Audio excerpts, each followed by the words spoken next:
Good evening, folks, and welcome to episode 42 of the Monday Weekend Wrap-Up. The World Cup quarterfinals are upon us, but there's no George Washington in sight, a tragedy for the whole world.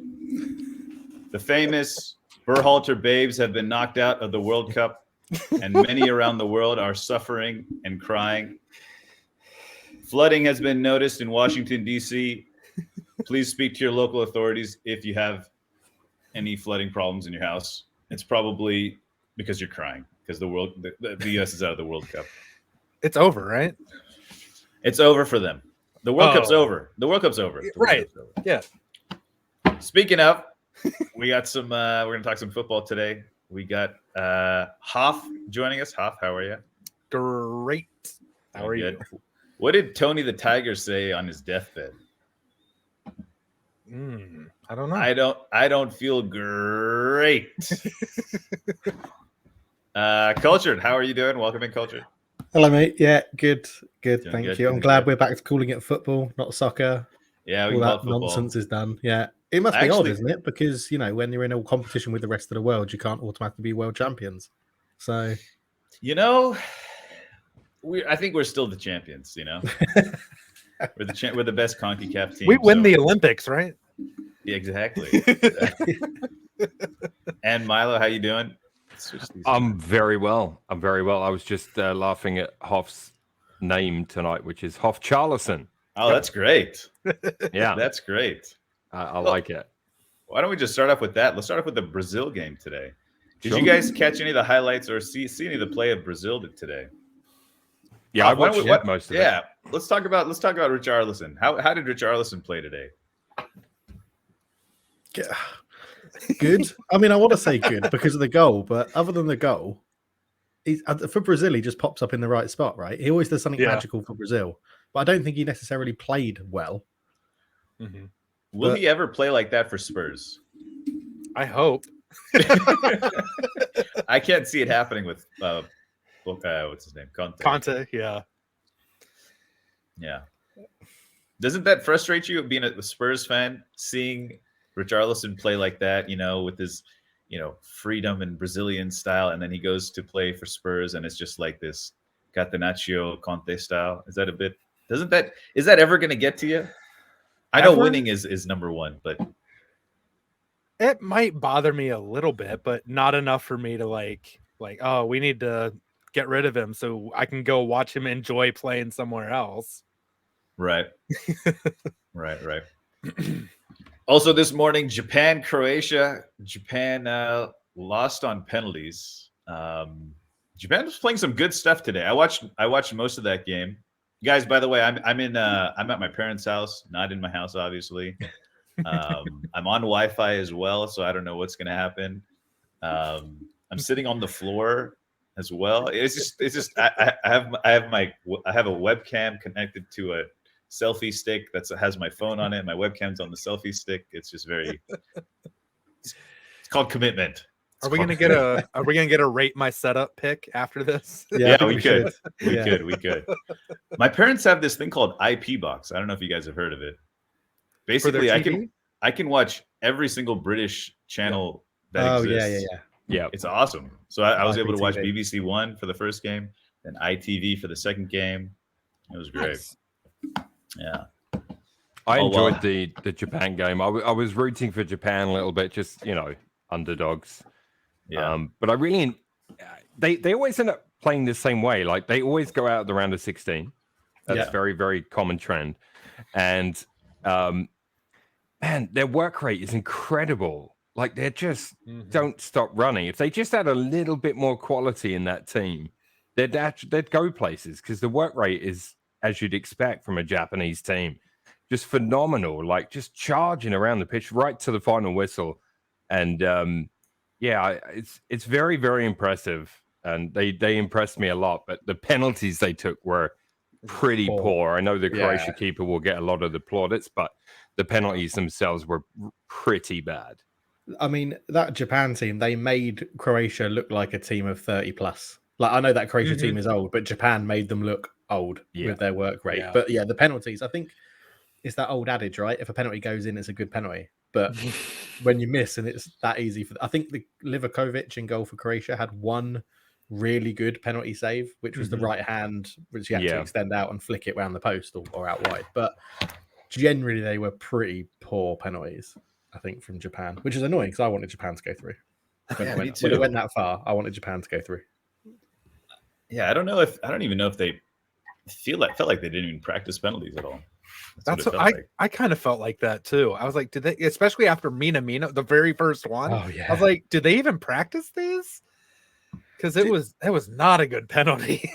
Just talking of penalties, do you think there's been more stupid run-ups in this World Cup for a penalty? I'm thinking of Lewandowski. I'm sure we'll get to Poland in a minute. But I think it's trending upwards from the last World Cup. Like, you know what I mean? It's just it's an upward trend that's happening. Just run up and absolutely twat it. Yeah. I know, right? Don't fanny around with this little skip before doing it. And anyway, that's another topic. Yeah, I thought Japan was playing really well. I think what you said about them making Croatia look old with their work rate and their high pressing, and Maeda, that guy had a great game. And so the way they built up and stuff was just so good. 3 at the back, kind of 4-3-4-2-4-1, 3-4-1-2 type of thing. Really good. Really fun to watch them. I'm bummed they're out, but Croatia just keep plugging away. Anyways, let's talk about what everyone's here to really hear about.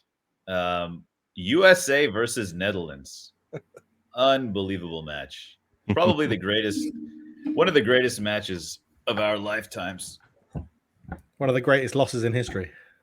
Probably the greatest loss in history. I mean, it was a decent game, but my goodness, you keep drinking that Kool-Aid, whatever it is you're drinking. So I wrote down a couple of things. So I looked up the XG. It was 1.8 Netherlands to 1.6 for the USA. What's the difference here, right? Finishing was the difference. You got Memphis Depay, Cody Gakpo on one side, right? And then you got Jesus Ferreira, and Pulisic and Timothy Weah on the other side. Not exactly equal strike partners there. General thoughts about the USA Netherlands match. Hoff, why don't you start off about that one? I genuinely believe Pulisic should have put us up 1-0. When he should have done better with that chance. I think it's a good save. It was a pretty good save, but he is capable of finishing that. I've seen him finish chances like that before. He should have finished it. Ferreira was useless. I don't know why he started. I understand he wants to give a different look or whatever, Berhalter that is, but he just got cardio. That's the only thing he did for me. I don't think he contributed at all in any meaningful way. Adams was off it a little bit compared to the group match games. But he was still, if not our best player, probably second or third best. He was still very influential. McKennie was not very good, I felt like, as well. Musa, kind of the same. I felt like Musa should have influenced a little more. I just don't. It's him and Weah both, actually. I feel like that side could have been more threatening than what they were. But Frankie de Jong just pretty much played our midfield like a puppet master. I feel like he's just another level above, more than one level above our midfielders. He's incredible. The Dutch buildup is so good. Yeah. I really like the balance of their back line, right? They have Big Van Dijk in the middle, and they have Yuri and Timber, who can play right back and center back as a right center back. Nathan Ake, who can play left back and center back as a left center back, right? And then you got Daley Blind, who's a more defensive wing back, who scored a goal, obviously, and then Dumfries on the other side. And when one goes up, they just kind of turn into a back four. Yeah, they just swing it around. It's just such a nice like balance type of thing. And Van Gaal was always he was into having left-footed players on the left-footed side. He liked that whole like kind of like a strict type of thing, and they have that. And now also with Malaysia is going to kind of fill into that left wing back role as well. So any thoughts about the game culture? I think Berhalter was tactically naive, maybe up against a much more experienced Louis van Gaal, who I think Van Gaal knew they wouldn't need that, to quote your XG. I don't think Van Gaal knew they needed a big XG to win that game. I think they just needed to create some decent chances and they would have put them away, which they did. I think it annoys me because I think if United hadn't have sacked Louis van Gaal, we'd be at the stage of that play now, where it's very organized, very controlled. Maybe not now, because obviously it was quite a few years ago that happened, but he should have been given more chance at United, because Van Gaal has been known to build from the back, get the defense sorted, and then build up through the midfield into the attack and do things that way. But yeah, I think it was just a bit of tactical naivety from the Americans in that game. I think once the Dutch got the lead, I think sort of what Hoff was touching on, that the midfield really lost its way for America, and that allowed Frankie de Jong just to control it. Daley Blind started getting a bit more forward. They had that good shape, and it was easy, really, in the end, wasn't it, for the Dutch? So yeah, it was. The early goal really, if there was any tactics, right, the early goal just kind of made those tactics way easier for Holland. Speaking of tactics, Louis van Gaal said after the game, when talked about asked about systems and the powerful, stronger countries playing weaker countries, he said, "I would assume that the stronger country is, the stronger the country is, the less they'll adjust to a system." So he was talking about in regards to when they play tougher opposition in the World Cup. If this is after the game, how they will adjust to play against other teams, or will they just continue playing the way they've been playing, right? So he was just saying that the stronger teams will have to adjust less because they're more, set in their ways type of thing. And he said the U.S. men's national team didn't adapt. They didn't adjust. We made our own tactical plan based on that, which was targeting the wings, which they did very well.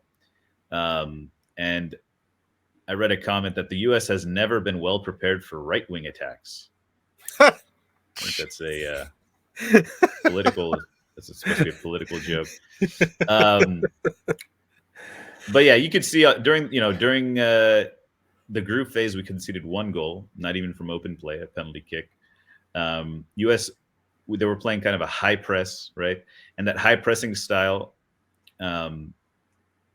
is what led to Holland's first goal. We didn't track back. That was a 20 pass goal, by the way. That's the most they've ever had at a World Cup since 1966, I think, or 1950. One of those two, 1966. I was talking about 1966 to someone else earlier, but anyways. Yeah, I did watch it as well. I watched it as well. I thought it was a decent game, and as much as you may be disappointed in some of the performances by the Americans, I think you got to give credit to the quality of the Dutch players, and I just think at the end of the day, the quality is there.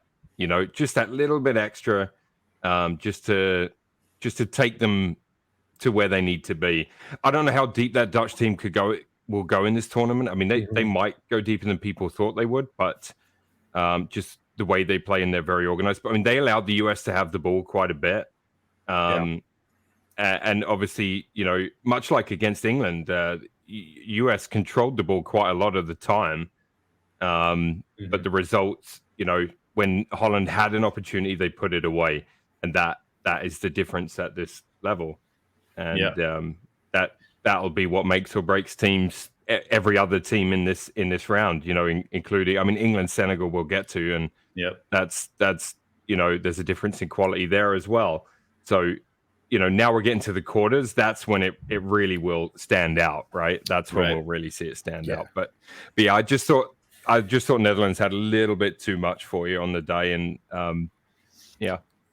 I mean, the thing about it is, it's just three simple defensive lapses, right? That's what Tyler Adams said after the game. They just fell asleep, right? They fell asleep. about this national team. They are this is the youngest team we've ever played in the knockout groups by 2 years, almost 2.5 years almost. This is the youngest 11 we've fielded since 1930. What it tells me is there's a lot of potential. There's and a lot of proper framework in place for development. And I just wrote down 3 big questions for the upcoming cycle leading into the next, kind of 4. We don't have a finisher. We need a finisher. We need someone that we can send the ball into at that 9 position, either hold up, kind of like almost like a Harry Kane. We need a Harry Kane in our team, someone that just takes control of that position. You need a Clint Dempsey. Maybe a Clint Dempsey. Maybe a Clint Dempsey. You tripping, fool? Or what do you say? That was his line. Berhalter after the match said, "We don't have a Memphis Depay right now who's scoring in the Champions League and for Barcelona. He's been an international for years and years. I'm not sure how much Memphis has been scoring, but he has loads of experience, and having that at the front of the line is big. Another big position that we're going to have to replace for the next cycle is center back. I think one of the reasons we didn't match up with the Holland's three at the back is because we just lack quality at center back. And Tim Ream, 34-year-old, who I thought was faultless during his all the group matches. I think he had a bit of a tough time against Holland. This is his first World Cup, probably his last World Cup, but it leaves a big hole for the team. And the last 2, this Berhalter's contract's over now, so it'll be interesting to see what happens with the coaching position. I don't know who's rumored to be joining. I don't know if you guys have heard anything, but will be interesting, right? After 2018, we failed to reach Russia. Then I think U.S. soccer has done well to bring back, the U.S. to a place. First off, bring it back to the World Cup, but also I don't think we're perceived in a slightly different light now. I think after this World Cup, I think we're not that kind of underdog team that sits back, kind of just tries long ball counterattacks. We actually played with possession. We have a young team. They're all playing in Europe.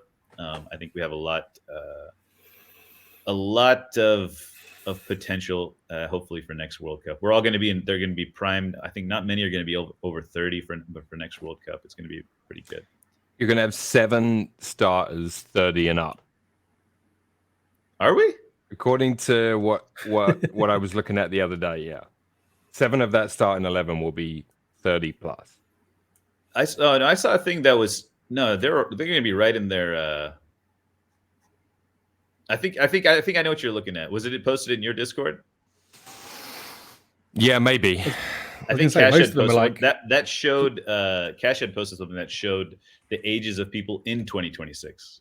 Oh, yes. So subtract 4 from everything you're thinking, and that's the age of our team. Yeah, I wasn't even necessarily suggesting that 30 would be bad.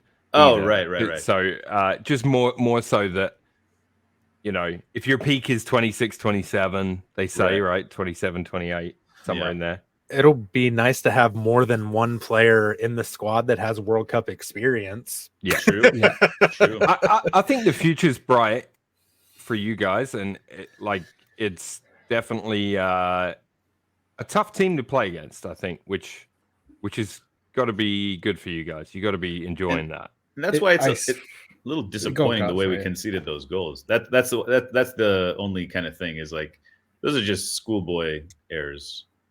My worry for the US is that it's full of potential, and there's some really good players, and World Cup experience is going to be huge, but centre back is so important. Yeah, and you showed with, I think, Zimmerman being not very good. I think we can describe it that this World Cup, Zimmerman not being the best. That if your centre backs then come from the MLS for the next World Cup, because other than Cameron Carter-Vickers, I can't even think of a young American centre back potentially coming through that is in a big league. Yeah, and that's a big issue for me if I was an American fan, soccer fan, football fan. I'd think, where are the centre backs coming from? And if they're coming from the MLS, I just don't think that's good enough. I think they need to be a couple of years within a European league playing at a decent level before the World Cup. Yeah, definitely. And the other issue I see for the national team is we've qualified for the next World Cup. So Yeah. we don't have any. We got to try to get into the Copa America or something. You know, like try to get into some other competitions where we can get some real experience. Competitive football, competitive Just football. show up to the first match of the Euros. Like, you'll have you'll have home advantage, and you'll have was it Janet Jackson that kicked the ball, or Whitney Houston, or who was that? I don't know. Who was that? Tina Turner. Tina Tina? No, it wasn't Tina Turner. No, it wasn't Tina, was it? What song did she sing? Girls just want to have it was fun. Diana Ross. That was it. She had to take a penalty and she missed, and the goal was supposed to fall apart when she scored. Like, if you haven't watched the opening ceremony for USA '94, I implore you to go to YouTube and watch it. Have you read the story about, you know, how they do the practice of the opening ceremony as well? Mm-hmm. She also missed her penalty in the practice of the opening ceremony, so she missed it twice. Oh my God. Yeah, you should go watch that opening ceremony. It's pretty funny. Yeah, it is. It's funny. It was. I watched that whole tournament despite England not even qualifying, thanks to Ronald Koeman's cheating. But yeah. This World Cup's interesting because all the stadiums are really close to each other, right? You can potentially get to every single game, and when it comes to USA, it's going to be like a West Coast, East Coast, 4 hours. Mexico, Canada. Yeah. I mean, there's a vlog. You say that, but yeah, the guy I know here from Arsenal Sports Club said it's been a bit of a nightmare. Like the last Canadian group game he went to get to that ground was pretty tough. I think he said he had to walk like the last 10 kilometers or something. Oh my God. But he's done more walking on that trip. He's been complaining about that. Like, he's probably lost some pounds. There is a vlog. There is a vlog. If I can find it, I'll drop it in our Discord around a guy that gets to 4 games in a day. Oh yeah, what's his name? I can't remember his name or something. Yeah, but he shows that you can get to four games in a day. So we didn't round table the Brazil game very much, but I wanted to ask you guys, do you think that was a penalty on Richarlison? Like, because for me, it wasn't a penalty at all. The guy has his eyes on the ball. He's making a clearance. Richarlison comes from behind him. How does he know he's there? Like, it's not like he fouled him. He does. Because Yeah, Richarlison gets the ball first. But there's no. I think it is contact on Richarlison, but I don't think there's enough contact for it to be a penalty. Because if that's anywhere else on the pitch, it is a free kick. If you boot someone and they've nicked the ball in front of you, I think that's completely incidental contact. But, not like accidental or intentional, but incidental contact. I don't think it matters. I think if the defender had kicked the ball as he's trying to clear it, then it's fine. But he didn't. He literally didn't touch the ball at all. Richarlison nicked the ball away and booted the bottom of his foot. Yeah, but I mean, his leg was already swinging. Like, if you watch the replay, like, his leg was already in the downswing before Richarlison even got there. I thought that was really, really harsh. And obviously, Richarlison made an absolute meal of it as well. Yeah, I can see why you think it's harsh, but I think it's just clever from Richarlison to nick the ball off him while he's going to clear it. Clever or douchebaggery? Nah, clever. He's not. I mean, the diving is douchebaggery and shithousery. But yeah, I think it's a penalty. I think it's a red card for Richarlison. Ban carries over to the Premier League. Yeah, I think Ban definitely carries over to the Premier League. Yeah, I'm like Limmer. Yeah, I'd say the same as you, Milo, but technically it's a penalty. I'd say that's how I'd describe it. Technically, they're wrong. It's technically it's coming out. That's the thing. It's like that's how. I mean, for consistent. I always keep saying it. Consistency's sake, that has to be a penalty. Yeah. If you don't give that, then think how many. But that people isn't are a foul. Like, I just don't think that's a foul. What part of it is? I mean, what part of it isn't a foul? Because he hasn't touched the ball and he's booted his player. Yeah, I understand. I understand that, but a foul in itself should have some intent. Like, just because I touch you shouldn't mean it's a foul. Just because I do that shouldn't mean it's a foul. There's no intent to give away a foul when you give away a penalty. I could come up to you and just give you a little bump, right? Like, it's not. Yeah, that's not a little bump. He's gone to clear it. He's not got the ball. But he had no idea that was about to happen. So. No, man, I can't. I won't change my opinion. I think that's a really, really bad. I think it's a really bad decision.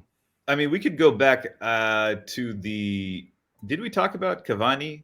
No, we didn't talk about that. Cavani, No. the foul on Pushing up. Cavani towards the end of the Ghana? game. Ghana game. Yeah.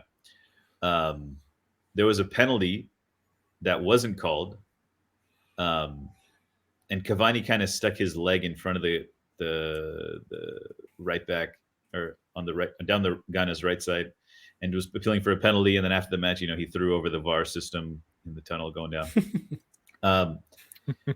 It's. I think the refs have done a decent job of not calling fouls. I think I'd prefer them to call it super strict and just kind of penalize any sort of like lazy defending, like poor defending. When you just, for example, Richarlison's foul was, the penalty was a defender being completely unaware of his surroundings and who's around him and just swinging at a ball. Essentially, that's what's happening. If a guy comes directly behind you, you don't have eyes in the back of your head. Then you don't make the challenge on the ball. He didn't make a challenge. He was literally going to kick the ball. Yeah, he was trying to clear the play. Then you don't try to play the ball like that. You try to dribble it and then kick it away. I think Richarlison inserted himself in that. Yeah, good. I think it's clever play. I think if that's Eric Dyer doing that clearance and it's Gabriel Martinelli going for the ball and he nicks it off him and there's the same contact, you'd be saying that's a penalty for Arsenal.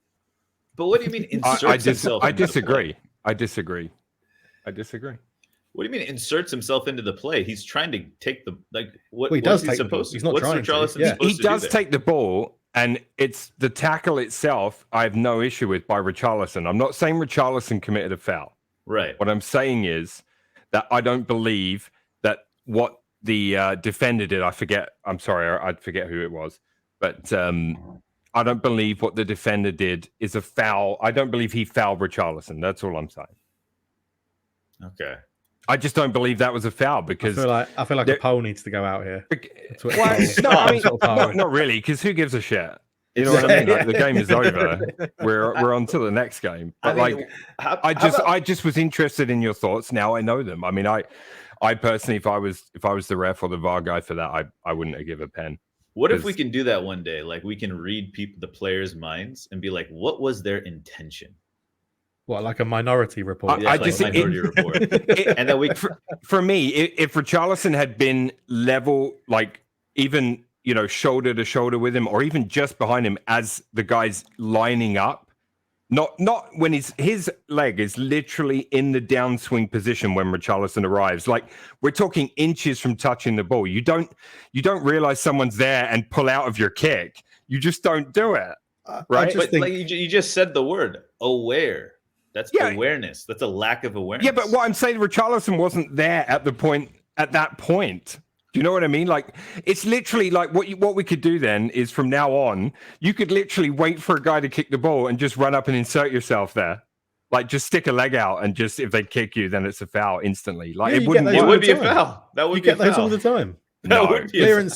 Clearances down the line. I disagree with you guys. That's all. That's fine. Yeah, that's fine. Okay. Let's take a look at other round of 16 matches. I have noted down here. We have Argentina, Australia. Anything else to add about Netherlands, by the way? We'll talk about Argentina and Netherlands right after this, but anything else to add about Netherlands? We kind of skipped over Netherlands for the most part. I think they could do well.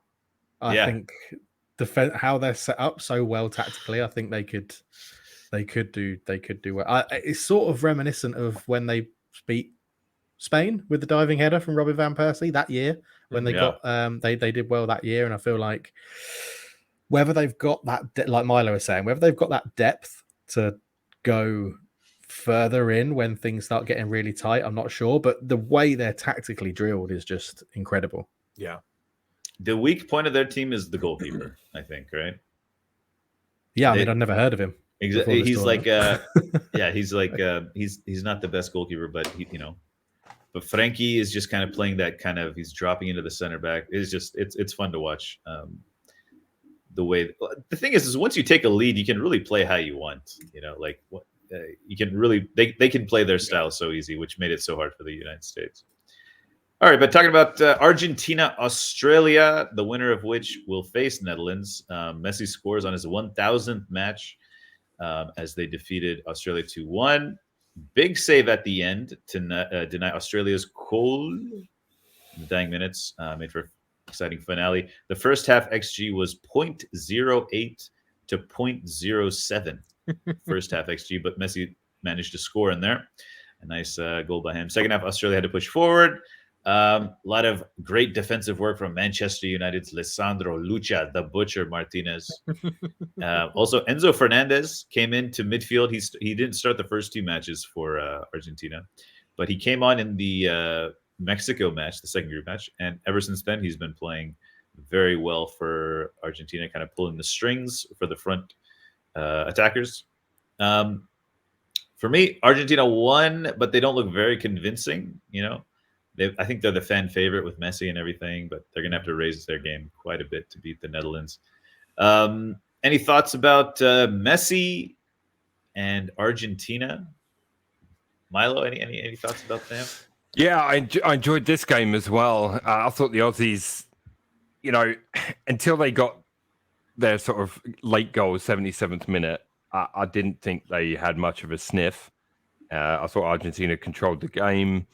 I actually think Argentina looked quite tasty going forward. Julian Alvarez has really impressed me in the entire tournament, and it must suck to know you're going to sit on the bench for your club team for the next 5 years. But like no matter how you defend them extreme, you can defend Pep all you want, but we all know Haaland will be starting every game and Alvarez will be playing a bit part role, which is could be. We'll get into that in the Premier League anyway, guys. We'll get into that later in the season. What happened to Julian Alvarez? Now he's working at Walmart. Anyway, right. And then the youngster, what's his name? Fernandez, is it? Enzo Fernandez. Yeah. He scored the own goal, right? Scored the OG. Yeah. I mean, that's okay. I mean, he's still he's having a really good tournament. And Messi, couple of delightful Lionel Messi moments. Again, it was against Argentina. I think against a more experienced defense, even against the Dutch, as you say. I don't expect him to have that kind of room to work with, but you never know. He's capable of it. I mean, young Messi, he's capable of it against any defense. Older Messi, it was like watching a Messi from a few years ago. Not necessarily, young Messi, but like a younger Messi, because just the movement off the ball as well as on the ball, the dribbling and obviously the finish. I mean, it was a nice goal. I really enjoyed it. I thought it was a good game, and I'm really looking forward to the Netherlands-Argentina game. Yeah, I think that Messi. I think now where he was sort of younger and mid-career Messi, he created those opportunities on his own, and now he sort of gets those opportunities where it's a lapse in concentration from the defense, and he's given that space to work in. And I feel like that's going to be tough to come by. Argentina have been odd. I think they seem to be reliant on a moment of magic from Messi to do anything, and there's no real.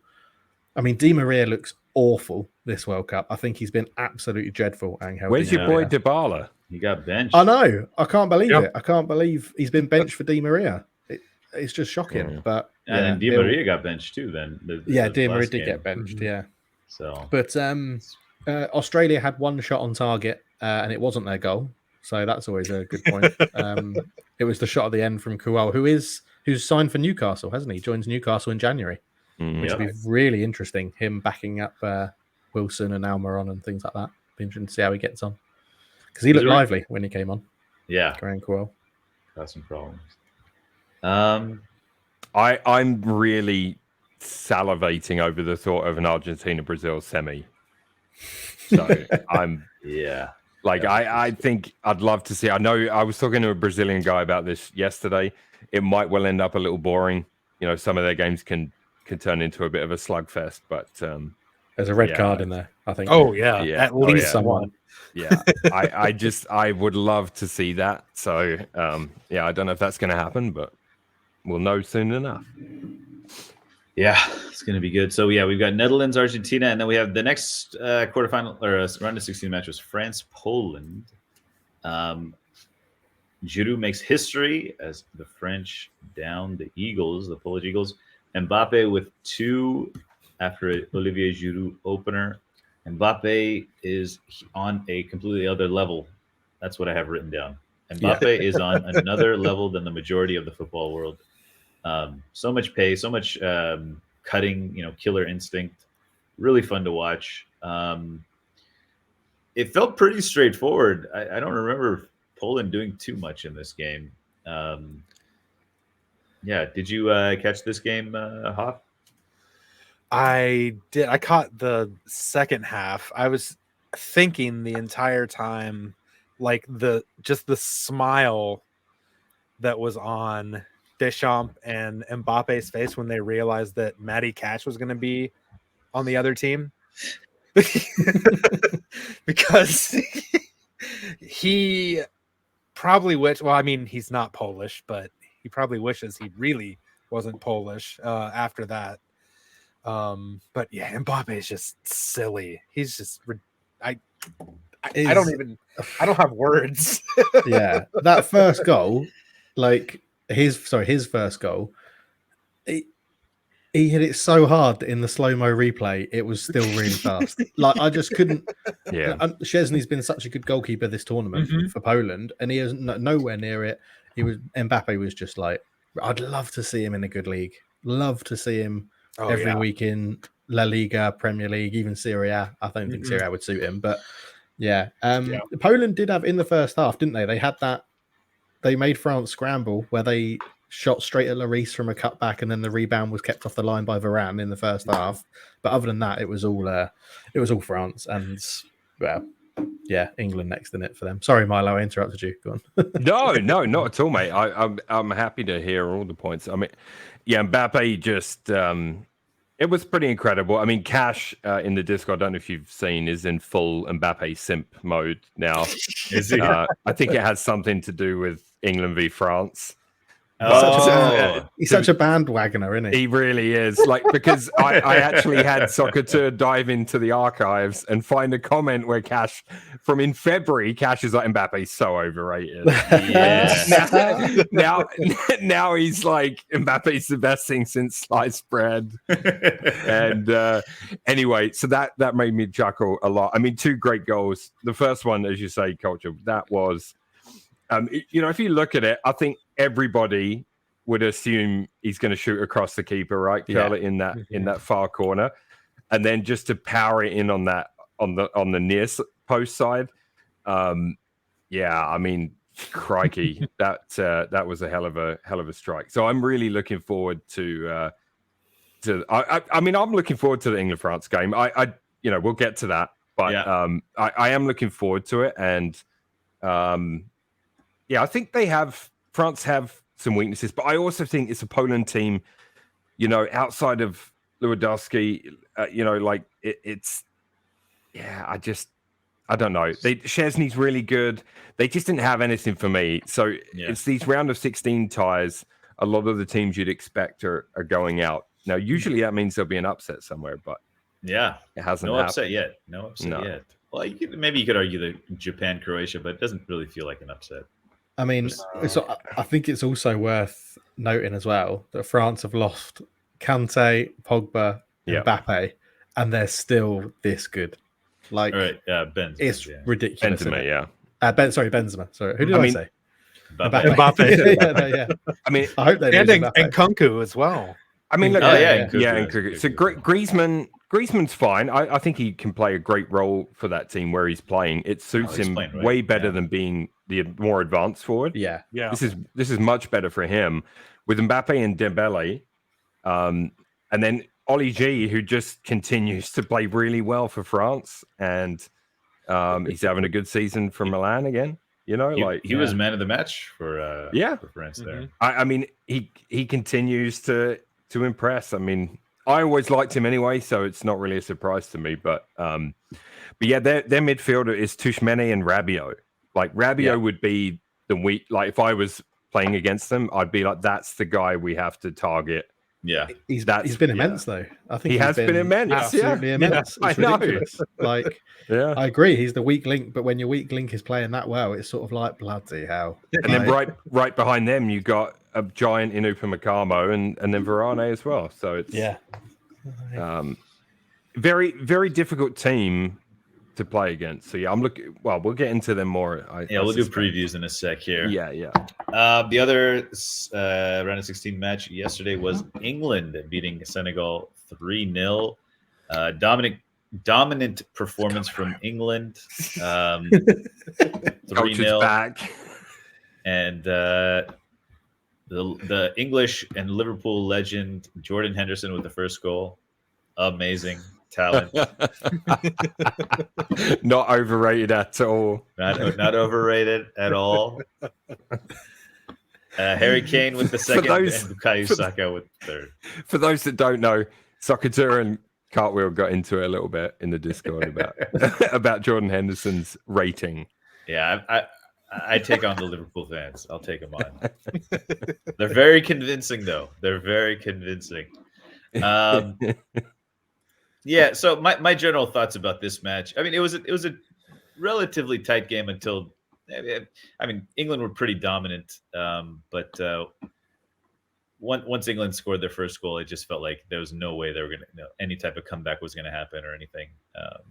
Senegal made 3 subs at halftime, and just they just threw everything at it. You could tell after that first half. Let's go. Culture, general thoughts about the England Senegal. Oh, I was like, that was probably a late game for you again. Were you able to catch much of it? You did. Yeah, I watched it all. I'm not going to miss an England game. And in fact, I know we're going to get on to England France, but in England France, I'm away on a golf holiday, and that kickoff is 3:00 in the morning, and I've got 2 rounds of golf that day, and I've got to tee off at like 7:30 that in the morning of the France game. So that's going to be fun. Energy. Bang energy. Yeah. But this espresso martinis.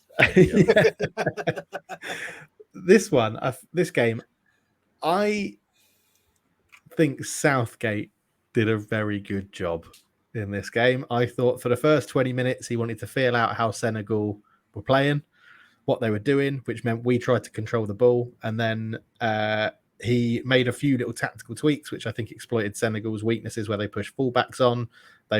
He exploited Koulibaly at the back. I think Kane dropping deep opened up so much space for Foden on that side that it was just I thought it was really good. I mean, Pickford made a great save, right? That kept it at 0-0. Mm-hmm. Strong left hand with his save that kept it at 0-0. But a lot of it probably just comes down to the fact that we've got better players than Senegal. But I do feel like, Southgate set it up right. I was worried. I was worried that he was going to go 5 at the back in preparation for the knockouts where it's it gets much more to play for. There's much more worry and things like that. But yeah, it was good. Kane's scored, which is great. Henderson scored, although it was all Jude Bellingham, if you ask me, rather than Jordan Henderson. I think anyone could have scored that. And then yes, the third goal. What was the third goal? It was a Saka. Yeah. Foden okay. to Saka. Yeah. Lovely stuff. Yeah. Foden put it in a great run from Saka. Yeah, great run from Saka to come across his man. Yeah, and a lovely little dink, wasn't it, over the goalkeeper? Yeah. Very nice. Very happy. I don't think you can be anything but happy winning a knockout game like that. And delighted. Bring on France. La France. Francais. Go Milo. Now this is where we play. Yeah, here we go. Angel and Devil. Yeah. Okay. No, ding, ding, ding. Okay. So for me, it went. Thinking about the sort of statistical analysis I did last week of Southgate's last 24 months in charge, it went exactly as I thought it would. So yes, he felt it out, and then he realized, the shackles could come off. I really, truly don't think that will happen against France. No, I don't think so I just think we'll play tight. It will be drab. Everyone will complain. If we lose, it will be Southgate out, and if we win, everyone will be like, "It's coming on." So, which like you said, Carl, I thought the team were pretty. I thought there was quite a bit of nerves in there, and I think it's one of the reasons that Henderson started the game, just for that more experienced, cooler head. The fact that he got the opener that's more coincidence, I think, than anything else. Than expecting him to pop up in that position on a game by game basis. But I just think there was a little bit of nerves out there from a young England team that has faced a lot of criticism, and I thought they did really well. I thought Kane still dropping too deep for me. I want him in that position he scored the goal in every single time we go forward. I don't want to see our wingers going down the wing and looking back and seeing Harry Kane still at the halfway line, charging forward, albeit putting in a hell of a shift. And I'm not taking that away from him. I'm really not. Like I promise you, Hoff, I'm not taking that away from him. He puts in a hell of a shift, and it's admirable. But I just think, like, I wish he would just play as a 9, and be that, because he's such a threat. I mean, I feel like that probably 70% of the time watching him for Spurs. Not always, but most of the time. Who's told him, you know what you need to add to your game? You need to drop back into the 6th position, pick the ball up deep, and like be responsible. He started doing that when Dele Alli started playing like garbage. That's where the timelines intersected. And then it intersected with Son scoring, came second in the Golden Boot, or got the Golden Boot that season in the Premier League, and everyone was like, "Oh my god, this is amazing! Look what Harry Kane can do!" And then it's just sort of stuck. It works, but it puts so much pressure on the wingers to be the goal-scoring threat, and that's a worry. It really does, and also it just takes away from what Kane is so naturally good at. You know, and like. You know, you saw that was right on the 45th minute, so energy level is still fine. You know, he was able to get on the end of that ball, bang, goal. Yeah, that's what I want to see him doing. I want to see him attacking the ball from set pieces. I want to see him. I want to see I want to see him lurking maybe on the edge of the area, looking for a strike. You know what I mean? Like I just. When he drops back into the 6, I just find, because it's such a waste of energy, and there's so many times when England's system isn't working. So against the US, for example, is a perfect example. When you get a team that shuts down that plan or isn't phased by Southgate's plan, which is to hold the ball and bring you out. When that doesn't work, Kane comes even deeper to get the ball, and then he attempts like a 20 to 30 yard run with it, and he's not Pele, you know, he's Harry Kane. Like he's a goal scorer. He's not gonna he's not Ronaldinho. Do you know what I'm saying? Like, right. But he goes on these runs, and then I think, well, great. Now you're knackered. If they turn the ball over suddenly, now you're going to be gasping for air by the time you get. You know what I mean? It's my worry against France. It's my worry that with their centre backs, they have the experience not to follow Kane when he drops. Yeah, they'll just say midfield, go and pick him up, and we'll keep our back four as it is. And I think. Credit to Harry Kane, when he did it against Senegal, he pulled off Koulibaly and went to the other set. I can't remember the other centre back's name, and that other centre back did follow him out, which opened up space. But I just think you look at Varane and Upamecano, and they're going to be like, "Yeah, see you later." Then you're no threat to us when you drop 20 yards away from our goal. We're just going to let you do it. And if you pick the ball up, he's going to have to pass it. Like you said, it can work if the space is there, because as you say, you've got Saka, who's an inverted winger anyway, right? He's always looking to cut inside. He does it week in, week out for Arsenal. That's how he's getting his goals for England as well. Same deal.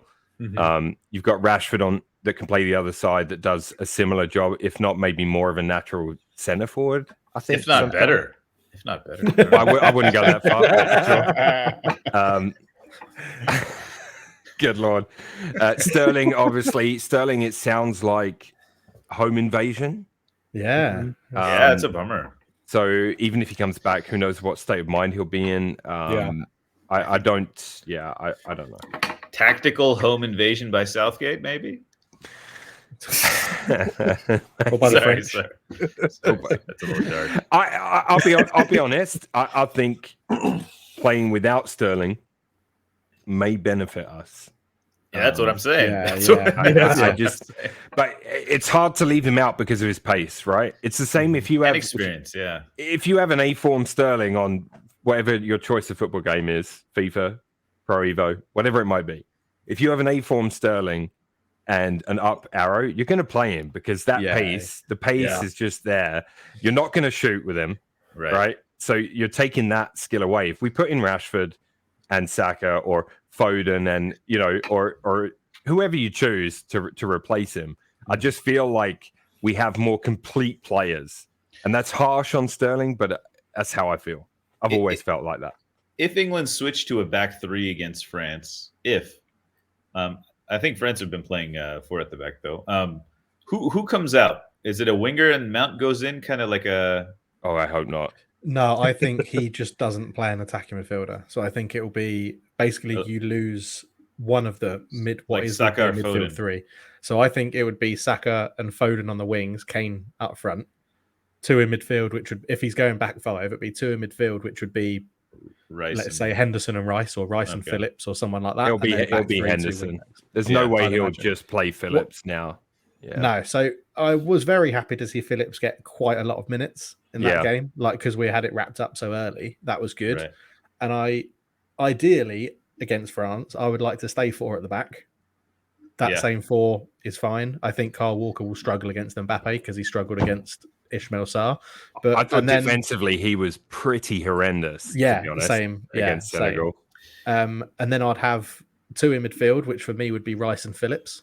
A bit more defensive. I think you have to against France like that. But then I would play Foden off Kane because that stops Kane dropping deep because Foden gets on the ball. Rashford on the left, Saka on the right. Job done. Yeah. Goal. 1-0 win. Harry Kane penalty. I think he'll start the same. I think he'll start the same 11. I think so as well. I just think that's his modus operandi. You know, it'll be Kyle Walker, John Stones, and Saka on that right side. But Walker will need to up his game. I mean, Saka too dropped back, and like he doesn't have that relationship with Walker that he has with whether it's Ben White or Tomiyasu at club level. You know, obviously you play with those players week in, week out, so you build up more chemistry, etc. Right? Obviously, I just feel you can see that the cohesion between the two is just not quite there. And Walker got skinned alive. And imagine what Mbappe could do to him in the form he's in. That's why I'm thinking you play Walker at a kind of a right center mid, and you throw in Trippier or even Trent to add to off balance this. I could see him doing super that. Defensive. He did that before, didn't he? Played Trippier and Walker, remember? He plays Walker at right centre back, and then Trippier because Walker gave away the penalty, didn't he, for basically elbowing someone against I can't remember who it was. I'm more inclined to go with what's been doing okay and see how they get on, and then you make changes as you go through the game, don't you? That's I want that same system. I just don't want Mason Mount to come back into the team. He didn't offer anything in the group stages. I'd say I'd rather have Jordan Henderson in that midfield than Mason Mount at the moment. So left wingers you faced is basically Pulisic, I guess, is the toughest. You know, going from Pulisic to Mbappe is a big jump. I don't know. Ismail Sarr, I'd say, caused more danger than Pulisic. Sarr's got some pace, but for Senegal. Because that's the thing with Kyle Walker, right? It's always his pace that's bailed him out, and he's getting old. And Mbappe's really, really young and fast. So you guys are going to be building a Pulisic statue, and I'm going to remind you of this when he goes back to Chelsea and is just really average for the rest of the season. He just won't play. He's in the Landon Donovan category now, man. It's over. It's done. He's got a Champions League title. That's it. He's made it. He's set the bar for young English talent, or not English. If he moves to Man United, car, I'll buy you a Man United shirt with Pulisic on the back. Heard it here first. I'll wear it every day. Every day. I was looking for a Ronaldo Messi half and half. Half and half. Oh God! Get out! Just for the fanboys. I have to tell you, coming from England, culture will agree with this. Half and halves are just despised in any scarves. Half and half is a massive no-no. I bought half and half scarves when it was a Champions League game at Old Trafford against a team that I will never ever see again in my life. Like when it was a lowly team, and I was there when Man United scored 11. So I had a half and half scarf in my room. But even then, I think they're a big a Premier League. Don't Premier League half and halves? No. Rival half and halves? No. Like what about like third? Like a third? How would it work? What if it was like one kid Messi, is just going to be like Ronaldo, and Phil Jones or something? Something. So what you want then is you want like half Portugal, so half Argentina with Jones number 4 on the back. Phil Jones number 4 on the back. Yeah. So. Sir Phil.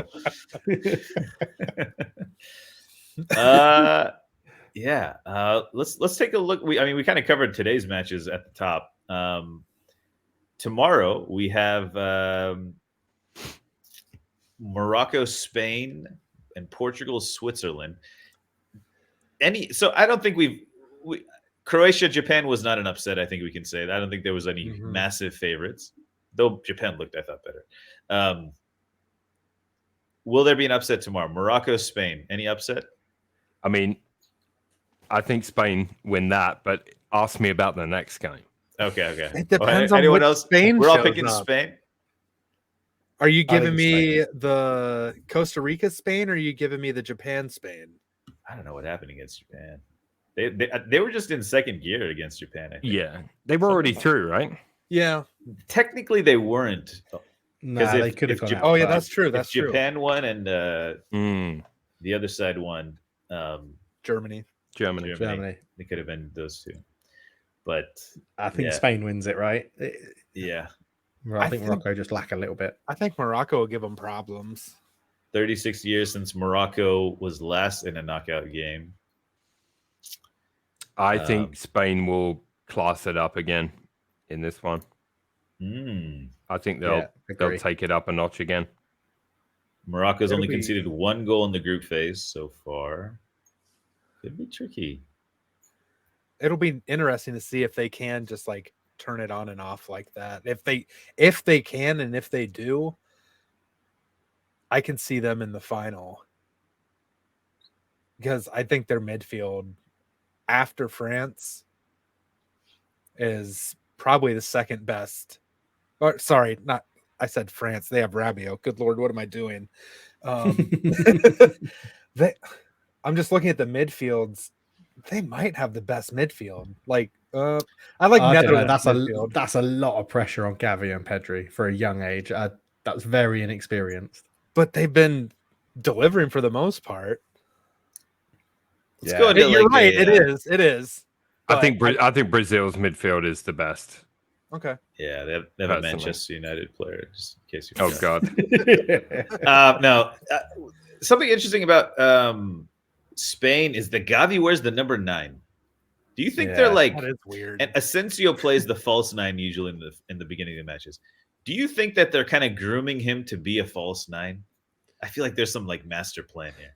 Just like the secret, like Jesus Ferreira was our secret weapon, right? That worked out well. Brought him out.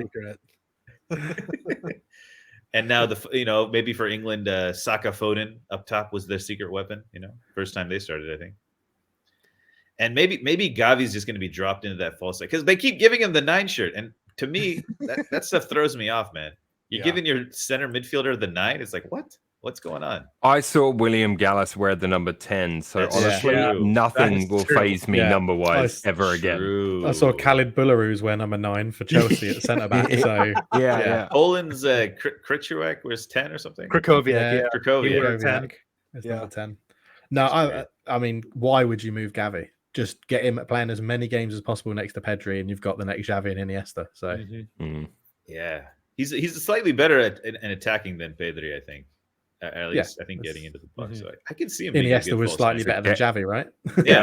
So it'll be Gavi and Pini Destra, I guess. Gavi and I see what you're trying to do there. See what you're trying to do. Yeah. See what you're trying to do.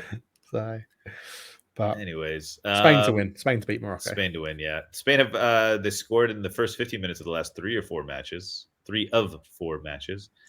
Also, Spain's only defeat against an African nation was at the 1998 World Cup against Nigeria. And the current manager, Luis Enrique, was in the starting lineup for Spain that day. And Nasri can go, he can become his country's highest World Cup scorer if he scores a 3rd goal, which would be kind of neat. Go in the history books. The next match of the evening. Portugal versus Switzerland. Upset is in the works. You think an upset's in the works? Oh, yeah. Is it an upset? Danilo Pereira's out. Led by GDX himself. Oh, my goodness. The upset is coming. I can see it. Switzerland, dark horses. I don't think it's an upset. I think it is. Portugal have got to be massive favourites for that game. They have to be, yeah. Like if you were looking at the bookies, Portugal would have to be massive favourites for that game. Really? comparing the two teams, So, what they've done. Win history. probability currently is 51% Portugal, 22% Switzerland. Wait. Yeah. Did Piers Morgan do the math on that, or No, because they have a penalties. They have a draw percentage. Draw. Okay, Yeah. sorry. So the draw percentage is 27.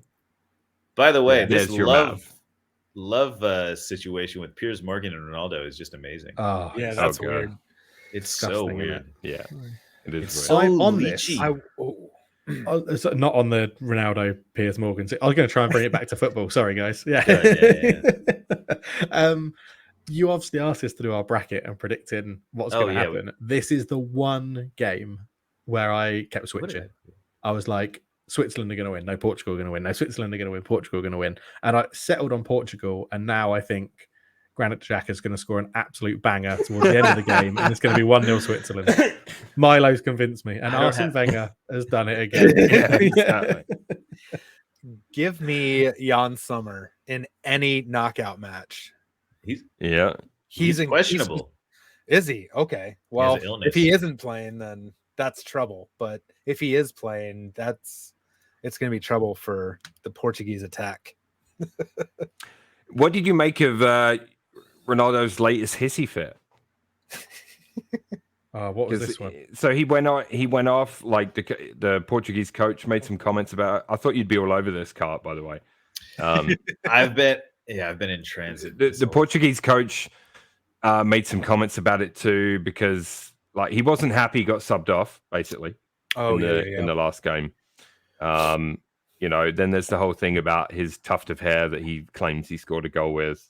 There's all that going on in the background. What is his ego? It just seems, from an outside perspective, his ego just seems to be out of control right now.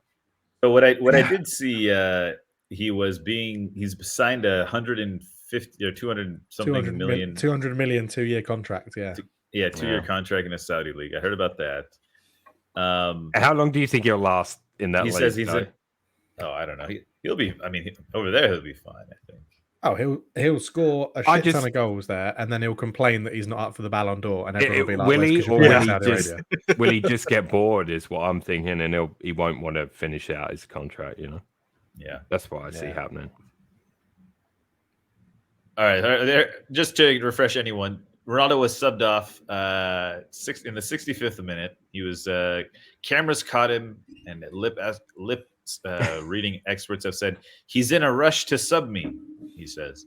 And then Fernando Santos asked about the video footage after the game. He says, let's split this answer into two. Right after the match, I spoke in the flash interview and then went to the press conference. And there I said something I'll repeat here. On the pitch, I didn't hear anything. I was too far. And this is why I only saw him arguing with a South Korean player and nothing else. Have I already watched the footage? Yes. I didn't like it. Didn't like it at all. From there, it's things you sort out internally. It was sorted out this way, and now we think about the game tomorrow. Everyone is focused on the game. I only tell the team who will play in the dressing room. When we're in the stadium, they find out about the team. Wait, what? And they know that. It's been like this since I arrived. I will start the team that I think should play. It's what I've been doing my entire life. I'm okay with myself, have no problem. I stay with my conscience. Maybe after the match, I reflect on it and have a different decision. But it's been like this since I arrived in 2014. I read that as he's going to drop Ronaldo. Mm-hmm. Yeah. Now, Ronaldo's never scored a knockout phase goal. So, there's a part of me that thinks that, how do you show Ronaldo that respect? I don't know. Does he? I don't know. Fuck respect. Yeah, you set up to win, and whatever that looks like means if you're a team player, you're on board with that plan. Yeah, for me, tough one. Did you see he's a legend? Did you see the in 10 years he'll be that the Portuguese newspaper ran? Oh yeah, like 70% of fans that they asked, it's a Portuguese newspaper, said that Ronaldo should be dropped from the starting 11.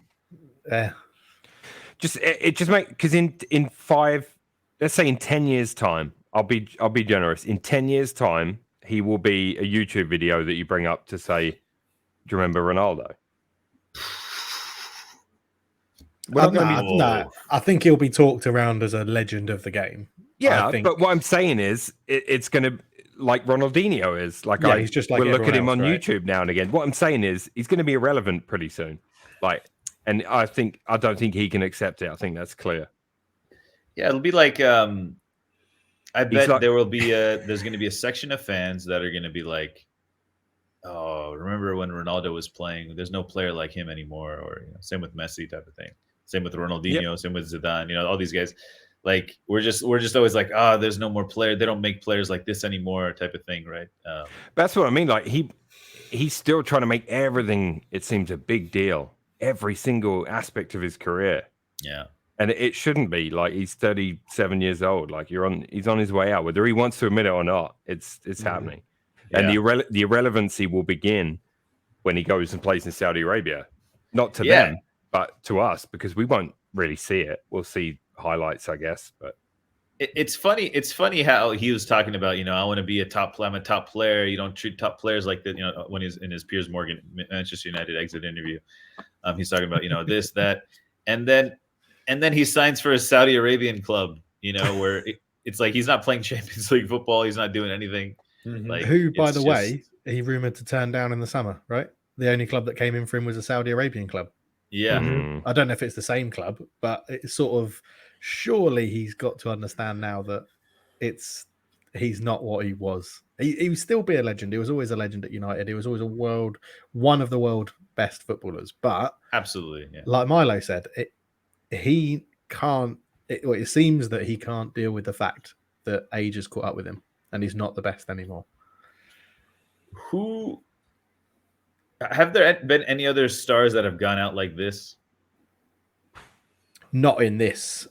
Obviously, at this magnitude, you can't do it. Magnitude, yeah. Like, I'm trying to think of. I mean, like Iniesta went to Japan, right? Yeah, yeah. There was no fanfare about it. It was not done out of spite. He wasn't kicking up any sort of a stink like this. I mean, Cantona went out with a karate kick on a Crystal Palace fan, but he did come back from that, didn't he? Yeah, that wasn't going out. That was mid career break. Yeah, mid career break. Yeah, yeah, maybe Ibra a little bit. No, I think Ibra went to the MLS and thought it was going to be his end and get a big paycheck, and could prove he could still be as athletic, and therefore a European team was like, we'll give him another shot, and it worked.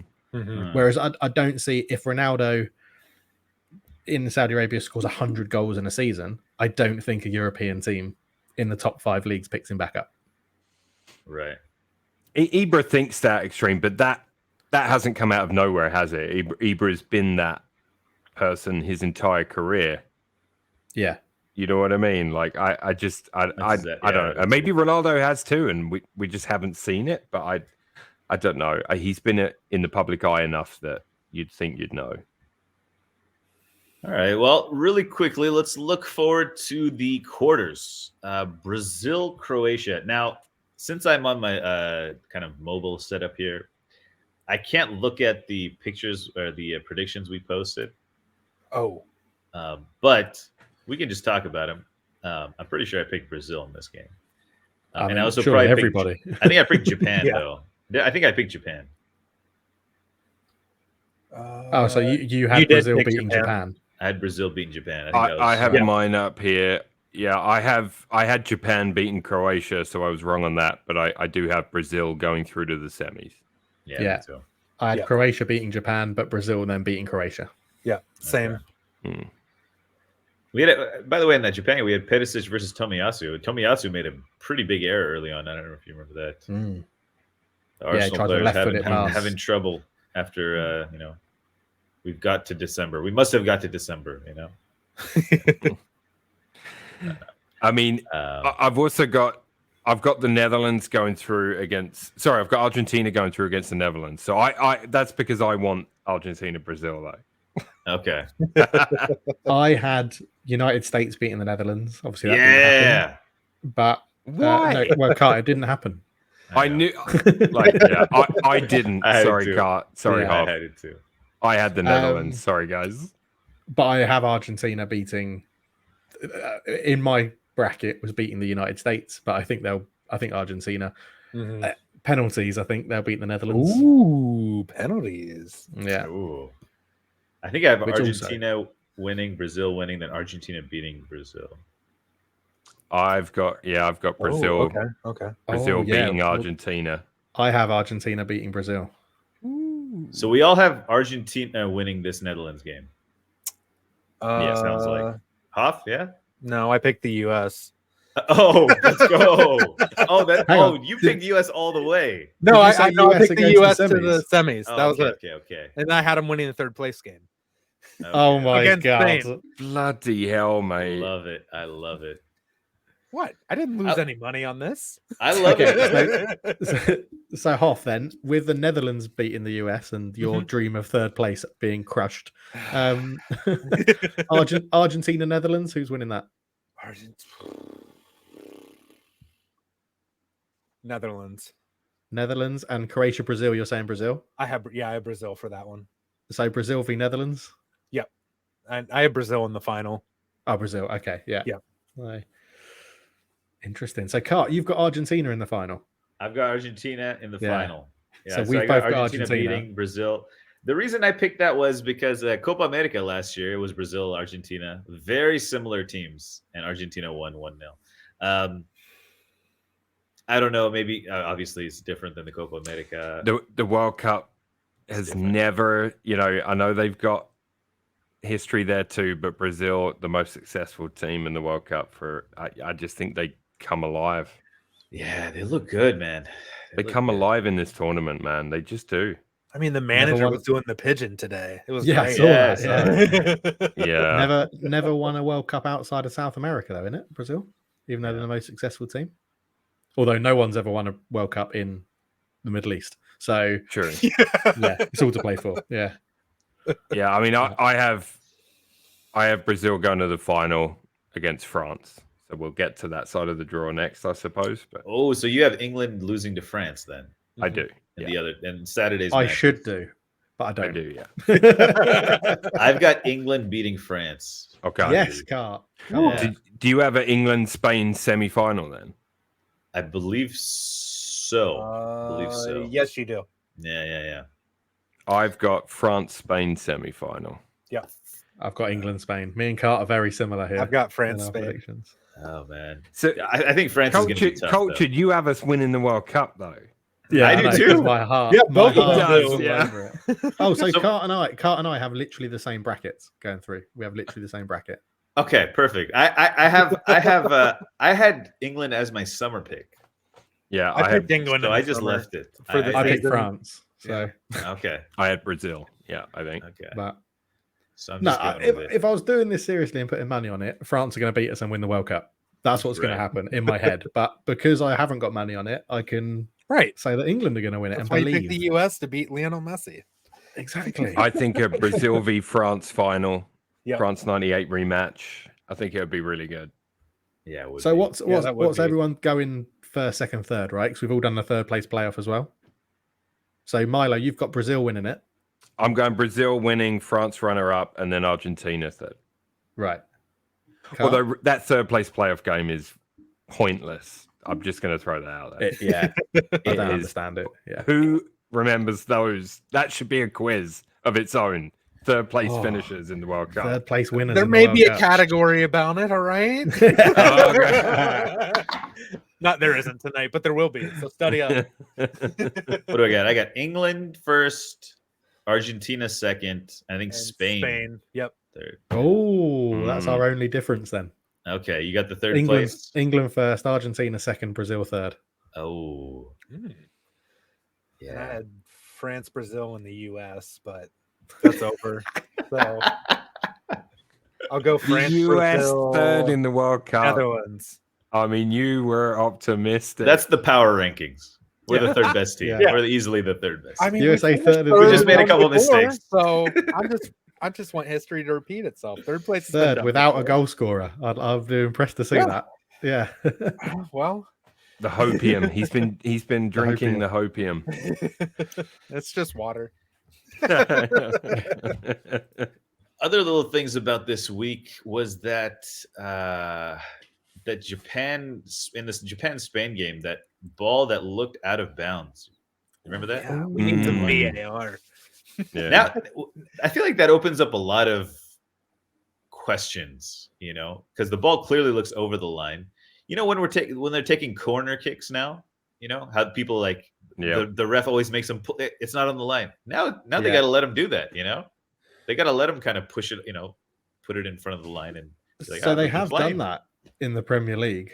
The linesman has to. The rule now in the Premier League is that the linesman assistant referee has to look directly down onto the ball, and that was in play this season before the World Cup. Okay, to show that a bit of the ball can be overhanging the line and it can still be counting as in the quadrant. Do you think in that situation, like in a corner, do you think that gives you any sort of advantage putting it 2 inches further in? Because I've never ever saw the point in that ever. I think it's more not just like where it is. I think you're just avoiding the divots from previous corners. Right. Yeah. That's the only thing I can think of. That would make some sense too. Other news from this last week: Germany is out. Oh, sorry. And Oliver Bierhoff resigned today as well. Oh, did he? Yeah. What was he doing? He was the Germany technical director. Oh, right. Yeah. Oh, no. Just resigned from Germany. Just like, I'm not German anymore. Like, I'm nope, out. Sorry. I drew them in the sweepstake, and I was still like in my football club here in the sweepstake for $10 in. I was delighted they went out, and I had them as my team that I needed to go and win it to get all the money. I was still happy they went out. Excellent. Did you see the picture of Kai Havertz receiving his man of the match? Yeah. That's pretty great. That was funny.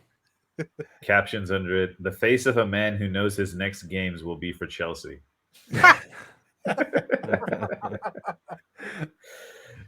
Suffering from success. Big questions for Germany. It was a tough group, to be fair. Pretty tough group. Starting off with that loss to Japan was just kind of a poor way to go. And not playing your one striker that you brought the only time they scored was when he was on the pitch. Yeah. Right. I don't get it. I don't know what Flick was doing. I won't say I expected more from the actual German players. I probably should have, but I expected more from Flick, I guess, to pick a better squad. Yeah. And just tactically, like Sula was total garbage. He was absolutely terrible. Like you might as well call Hummels up at that point. And God, I don't know. I'm so frustrated with how they played and just everything around it. So bad. 2006, Italy were champions. 2010, out in the group. 2014, out in the group. 2018 fails to qualify. 2022 fails to qualify. Germany champions 2014. 2018 out in the group. 2022 out in the group. What happens in 2026? Are they going to fail to qualify? In the next one. This is the first time they've failed to qualify or failed to get out of the group in consecutive World Cups for Germany as well. Although last time something happened like this to them, didn't they like reboot their whole system and then win two World Cups in 12 years or something? Yeah. But be interesting. Yeah.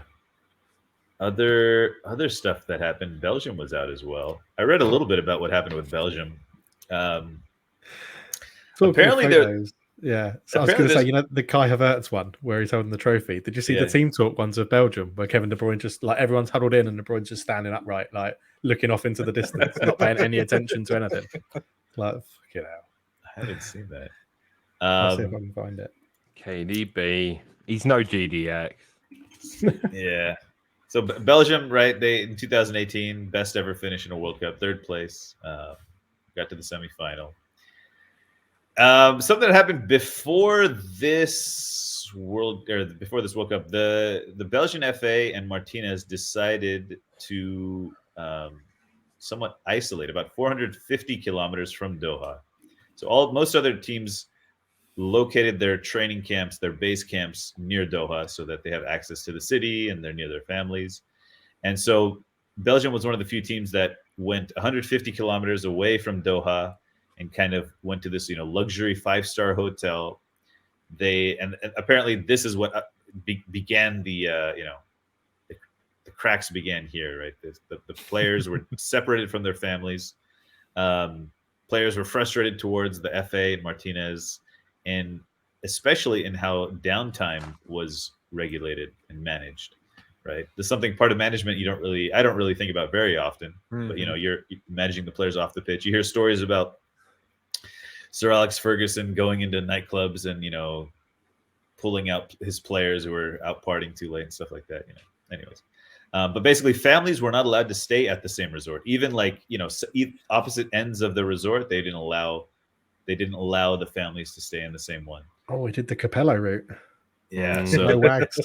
And apparently there was a barbecue after the first game where they thought they were going to win, right? I think in Morocco, and they ended up, the second game, and then they ended up losing. And then apparently the players went at each other, and then there was a very awkward barbecue with all the families who joined. And apparently the families they made comments about how it was awkward, people weren't talking to each other and stuff like that. Belgium were top of the FIFA rankings from September 18th to March 22nd, but it's all gone over. It's gone over crazy. I think one of the things that Martinez did do well early on was that apparently half the players spoke Flemish and half the players spoke French. And there was always a bit of a cultural divide between them. And, Martinez came in and was everyone's speaking English. So at first that was a big, he was doing well with the team. But then after that, he's started getting a little more strict and interesting, almost like a David Moyes and no chips or whatever. What do you guys call chips? Fries. No, crisps. Crisps. No crisps. Rio Ferdinand, no crisp incident or whatever. Stuff like that's happening. But yeah, tough time for Belgium. The golden generation of Belgium can't do much, led by KDB, the fraud, as I like to call him. Yeah. What are your thoughts on Belgium and their whole? Is conniption the word? Is conniption a word? Yeah, hairy conniption. Harry conniption. Yeah, just pops into mind. I said it last week. I think you have a golden generation. You put Roberto Martinez in charge. What's the point? He's terrible. Yeah, he's done nothing to prove that he should have got that job. So I think he's just very convincing in meetings. I feel like he has to be. I bet he interviews better than anyone. He could interview for any job in the world, and they would give it to him, and then he would get found out within a month. Shit, I can't fake it till I make it anymore. I think Belgium are. I think they've wasted a generation, right? That could have done something. Whether or not you blame Martinez for that, or a whole host of different things, there's certainly a few things you could look at, and it's not like they're the only nation to have wasted a generation. England have done it at least 3 times, I think. Yeah. So yeah, now I just it's not a big loss to the World Cup. They're not a very good team to watch either.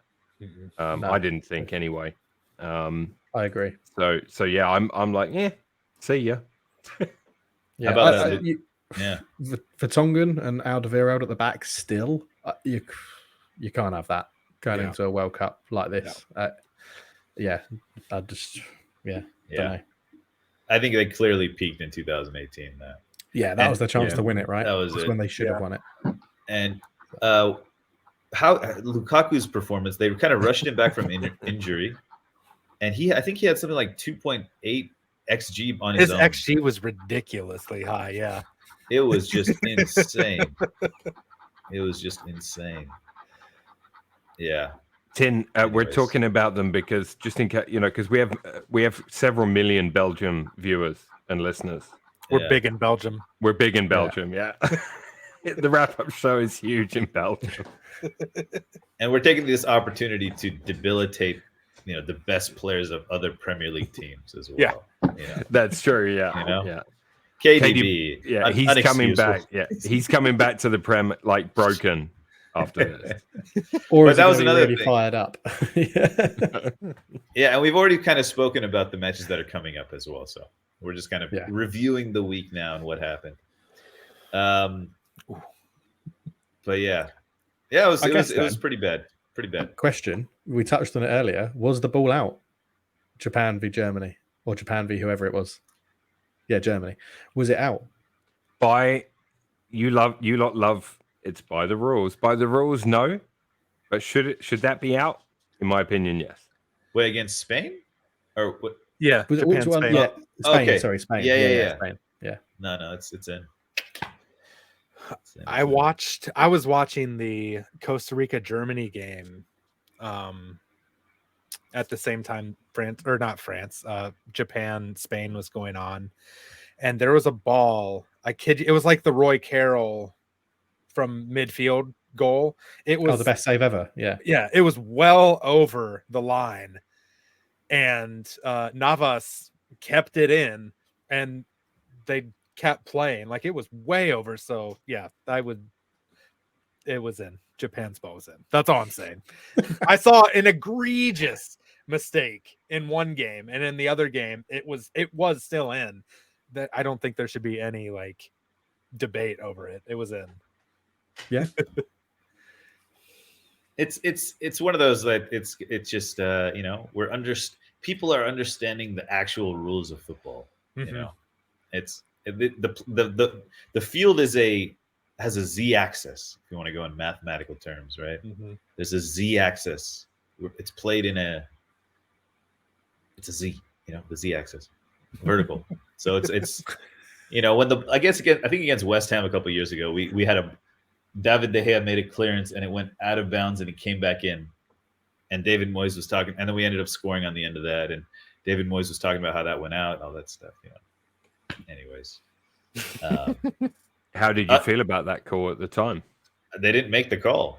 I don't think it's VAR reviewable. So you were happy? I wasn't happy, but it was true. It was true. It's the truth. Oh, I think I'm a truth seeker. Listen, I have no. Is that a Game of Thrones sword? I have no dog in this fight. Like, Germany went out because of this. I think it's hilarious. Yeah. My point is purely, I think if we were to have a deep look at some of these rules, they could add some, asterisks to said rules. I also think maybe with the sensors you have in the ball, you could have it like 50% of the ball has to be across the line or something. You know what I mean? Like, there's things you could do. I felt like, if you look at it, yes, by the rules, you're absolutely correct. It's in, right? But I just don't think that should be in.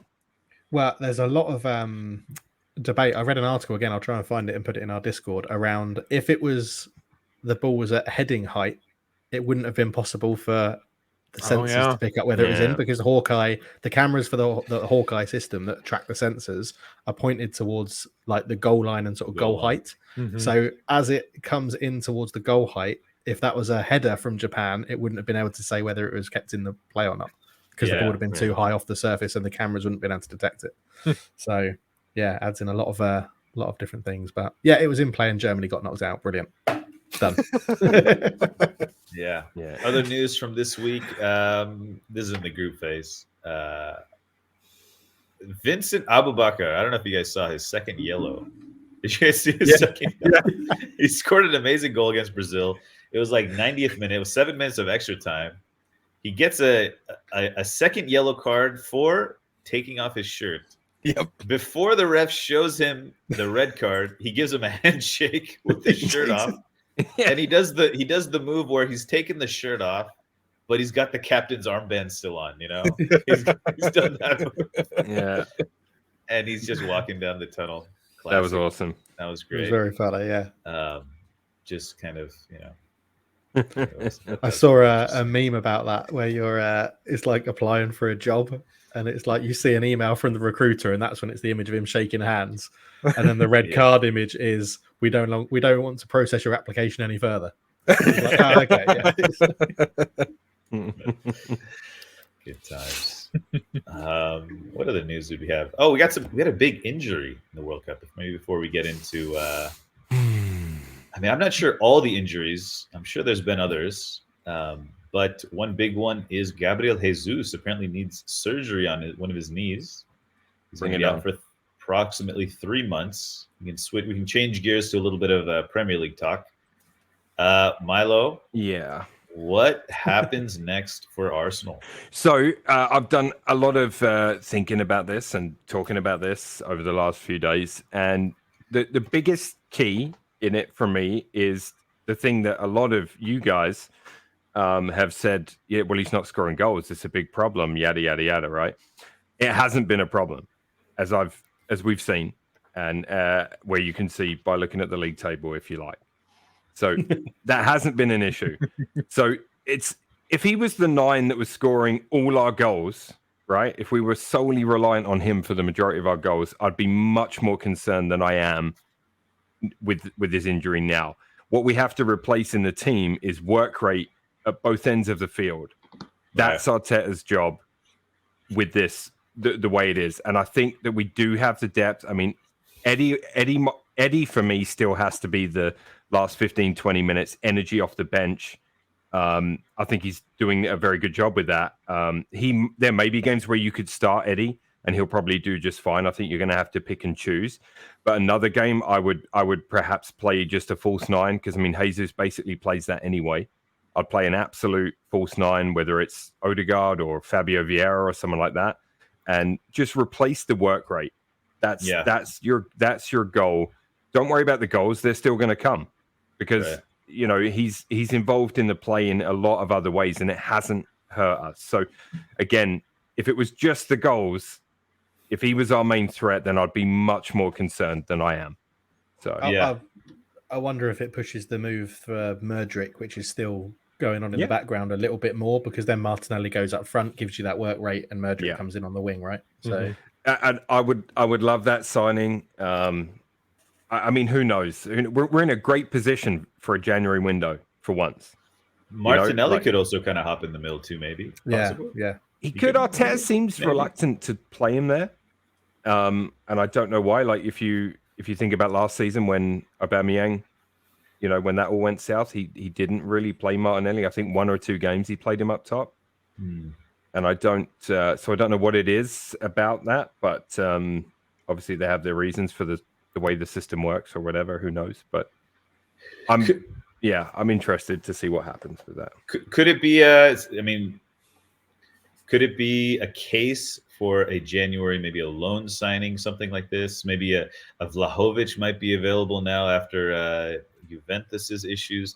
Do you think there could be a signing, or do you think they'll stick with the plan with Nketiah coming in? Because it seems like Nketiah is going to come in, right?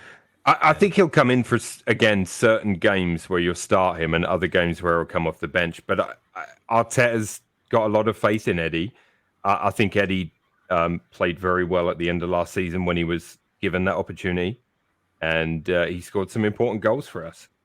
I certainly don't blame him for us, missing out on top 4 or anything like that. But if Eddie comes in up front then to replace Jesus, who replaces Eddie on the bench in terms of that last 20, 15 minutes? Yeah, well, this is it, isn't it? See, Reece Nelson or something like that. I mean, Reece Nelson's coming in to do a job when you want to rest Saka, right? That's his job in the team. That is his focal point. I think you've got to look at someone like Fabio Vieira, who's shown that he can be decent. I like Fabio Vieira. I think he's quite hardworking as well. So he's great. Yeah, I think we'll see a bit more of him maybe. I'm really interested to see how Arteta approaches it, because this is his first real one of my top players setbacks that we've had. You know what I mean? Like, and obviously Jesus has been incredible. He's still going to be around the team and around the dressing room, and a lot of the focus, a lot of the players have spoken a lot about how great Jesus is off the field, and they have a real good group chemistry going on there at the club. It's a real feel-good factor, and you can tell, right? So that won't disappear. Obviously, they're going to be disappointed, and it's going to be interesting to see how he handles it. I'm intrigued. I'm intrigued to see what he does. Fixtures for Arsenal through February: West Ham, Brighton. Then we have Newcastle, Spurs, Everton, Brentford, City, Villa, Leicester. So those are going to be. It's going to be a tough run there, and that's projected to when Jesus could be back at the end of February. Yeah, and I mean, all eyes, like the focus. I hope they keep what they've been doing. The cliched one game at a time thing that I always bring up, but Right. I hope they keep that focus. And my plan, if I was Arteta, I would say, look, let's just keep doing what we're doing, and by the time we get to that City game, if we're still in with us, if we're in and around them on or around the same points as them, then that game really becomes a interesting one. Mm-hmm. I think something has to happen in January to keep this something alive. And I don't think people are talking about Ronaldo going down. No. Piers Morgan would love that because he's our worst fan. Without question. There's lots of reasons why it won't happen, and I think the Cronkies is the main one in that they won't pay that salary. No. It would ruin what he has going on there. I think that's why a lot of teams don't want him because of what their plan is, whether it's in England or Spain or wherever. Like what their plans are can't involve someone with that ego who demands that much and who has to play and who has to be paid more than anyone can afford. Right. It's crazy. I just think, I would be pretty disappointed if the club were like, let's forget the work we've been doing and just bring in Ronaldo. Yeah.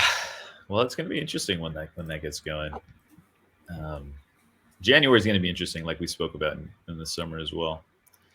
Will be interesting. Well, I think that wraps up our talking point. Should we get into some games, trivia? Yeah, let's do it. Let's do some trivia games. I think we have a categories this week and possibly a rapid fire this week as well. We do, and I can trim the rapid fire to however long we need it. So if you want to go first half. Okay. All right. Oh, I need a pen and paper. I have two categories that are related. The first one. All right, chat is close chat. We'll start. I guess Milo's right above me. We'll go Milo, Cart, Cultured, clockwise. All right. There are. And I'll explain the historical significance of this. Is the first one I thought of, and I was like, oh, I need another category to add. So this is the one I was like, oh, that'd be a good category. There are 15 players who have more than 90 or more caps for France. Who are they?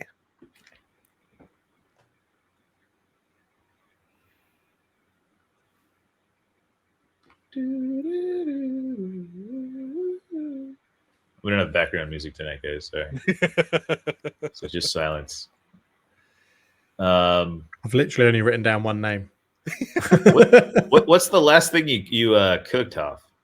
The last thing I explain to the chat what you cooked while we think. Hold on. Here we go. Oh, I made. What did I make? I'm gonna make some. Did you hear me think? What? Did you guys just hear me say out loud what I was saying? No. Okay, good. I just said my list out loud on accident. Did you hear me think? I don't have that power. Did you hear me think? You know what I mean? Probably the greatest question anyone's ever asked. What every wife asks her husband, right? You know what I'm thinking, right? Yeah. Yeah. So chicken and wild rice soup for dinner tomorrow. Ooh. So Did you make your own broth? I bought some stock. I normally don't buy broth just because I don't want all that salt. Okay, gotcha. And I like stock is like more of a blank canvas you can work with. Gotcha. Let's see. My only hint, I only give one hint. Okay. And this is a very broad hint. I'll take a hint. There are players ranging from current players. There are current players on the list. And the oldest players, their last matches were in September of 2000. Looks like it was the same match for two of these guys. So I'm they're struggling all with it. relatively current 15. within the last 20, I'll say 25 years. And we go round, right? So if We'll go around. So, Yep. yeah. So you can well, no, someone will guess it. So I'm not Oh, gonna we're say not who betting. break off. No, it's not the No, not I can category. name more than you. It's Yeah, Okay, this is okay. the keep going until someone gets it wrong. Okay. And then they're out. And then 15. I've got 15. 6. Yeah, there's 15 that have 90. The bottom guy has Wow. 90, and the top has more than that. Yeah. All right. All Am I right, going I don't first? think I think I've got as many as I'm gonna get. same. Yeah. Okay. all right. I'm gonna go with Zidane. Zinedine Zidane, 108. That is correct. What a legend. Yeah. Okay. Is it my turn? Yep. This is kind of tough. Did your list just say Zidane? I did have Zidane. He wrote Zizou as well. Yeah. Just have it two names. I got two. I'm gonna go with Hugo Lloris. Hugo damn Lloris. you. He's the leader, isn't he? He is Yeah. tied for the lead, actually. So wow. when he plays England, he will be sole leader Oh with wow. 142. Wow. Jeez. Wow. I mean, I'm going to go, and I'm not certain about this, but given that he's just got the goal scoring record, I'm going to assume he's done it in quite a lot of games. So Olivier Giroud. Olivier Giroud, 117. Wow. He is fourth on the list. Wow. Cool. Did not know that. Fabian Barthez. Fabian Barthez Oh. has 87. Oh. He was the Oh. cutoff. He was right below the cutoff. Oh. Because I wanted to include him because I love Barthez, but he was just below. Okay. So I'll if go you with two get it right, I'm out. I'll go with Thierry Henry. Thierry Henry, Yeah. number 3, 123 appearances. Right. Now, luckily, I think Lilian Thuram holds the record with Lloris at the moment. He is Yes. joint first. Lilian Thuram, I had him as well. I've only got 2 names left, Cart, on my list. So Uh-oh. Now it gets tricky.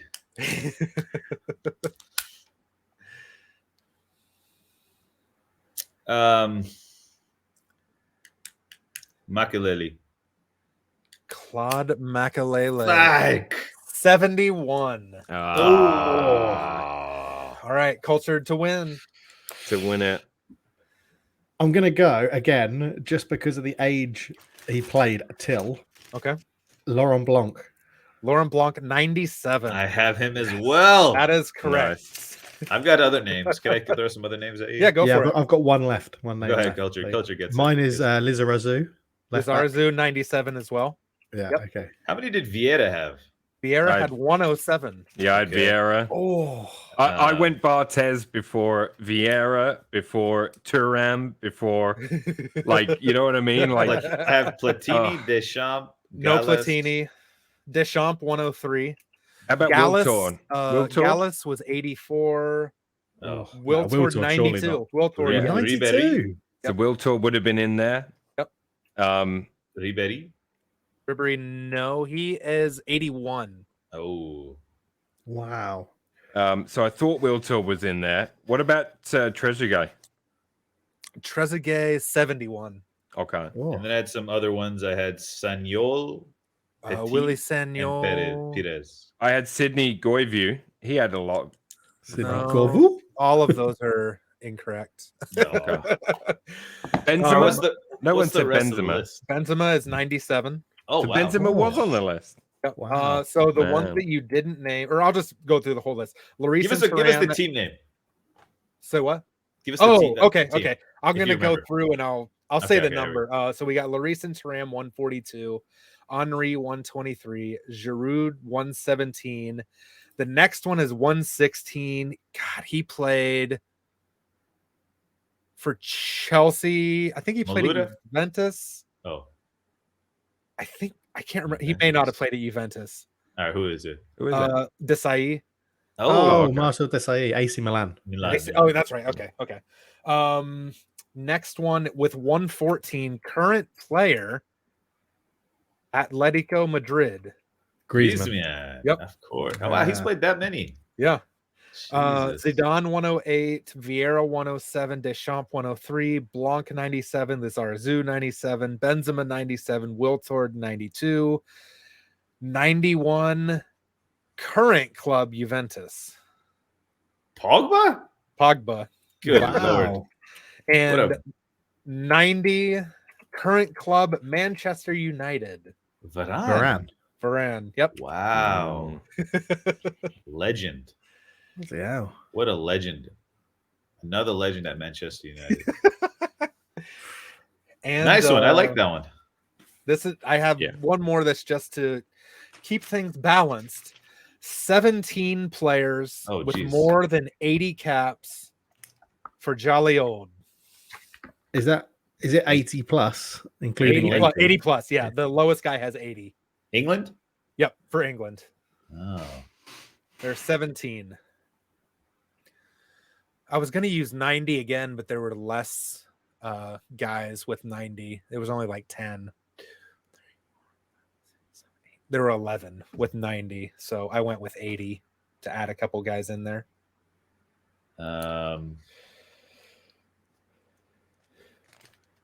This is not as easy as I thought it would be.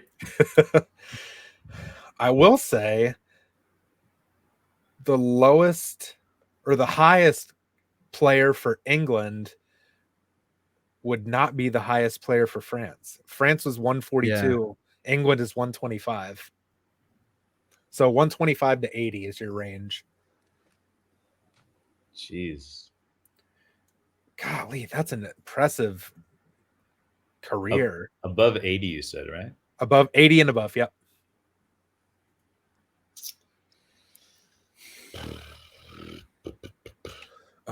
Let's see. Where did I put my chat? There we go. Oh, I don't know. Oh, okay. I get it. 10, it's just a trivia game that we're playing, but feel free to play in the chat too. But I'm only taking answers from the guys here. But I will I'll go through the answers after we're done. After everyone's missed or someone's won. Let's see. We'll go reverse order this time. So Cultured, Cart, and Milo in reverse or counterclockwise. Yeah. You happy for me to start? I'm ready, yeah. You guys happy if I get going? Sure. Do you want a bit more time? Cart will stall anyway, so what? Well, I'm gonna go straight out there. Okay. Wayne Rooney. Wayne Rooney is second with 120. Yeah. I will go with soon to be Sir David Beckham because of the hours he spent in the line for the Queen's funeral. Sir David Beckham is third with 115. I will go with John Terry. John Terry is 78. Oh, I had him. 2 caps under. Damn. Can I have a mulligan and carry on then? Okay. Yeah, have a mulligan. I didn't hear that. 2. Have a mulligan. Go on. Go all again. Right. Tony Adams. Tony Adams is, I just saw his name. There he is. He's at 66. Oh, wow. Ooh. All right. Okay. My centre backs, they're out. I will go with Sir Bobby Charlton. Sir Bobby Charlton, 106. Oh, man, correct. We're pulling out the deep cuts.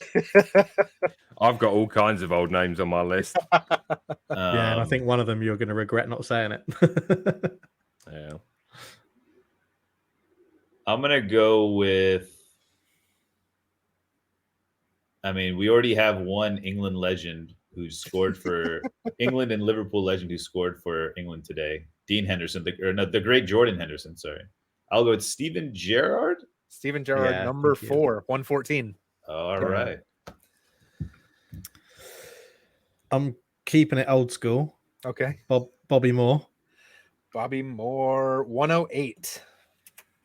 That is correct. He is 1, 2, 3, 4, number 5. I've only got 2 names left on my list, and one of them's a question mark. So, Cart, if you could not get this, that'd be great. I think I'm going to go with the other Ard.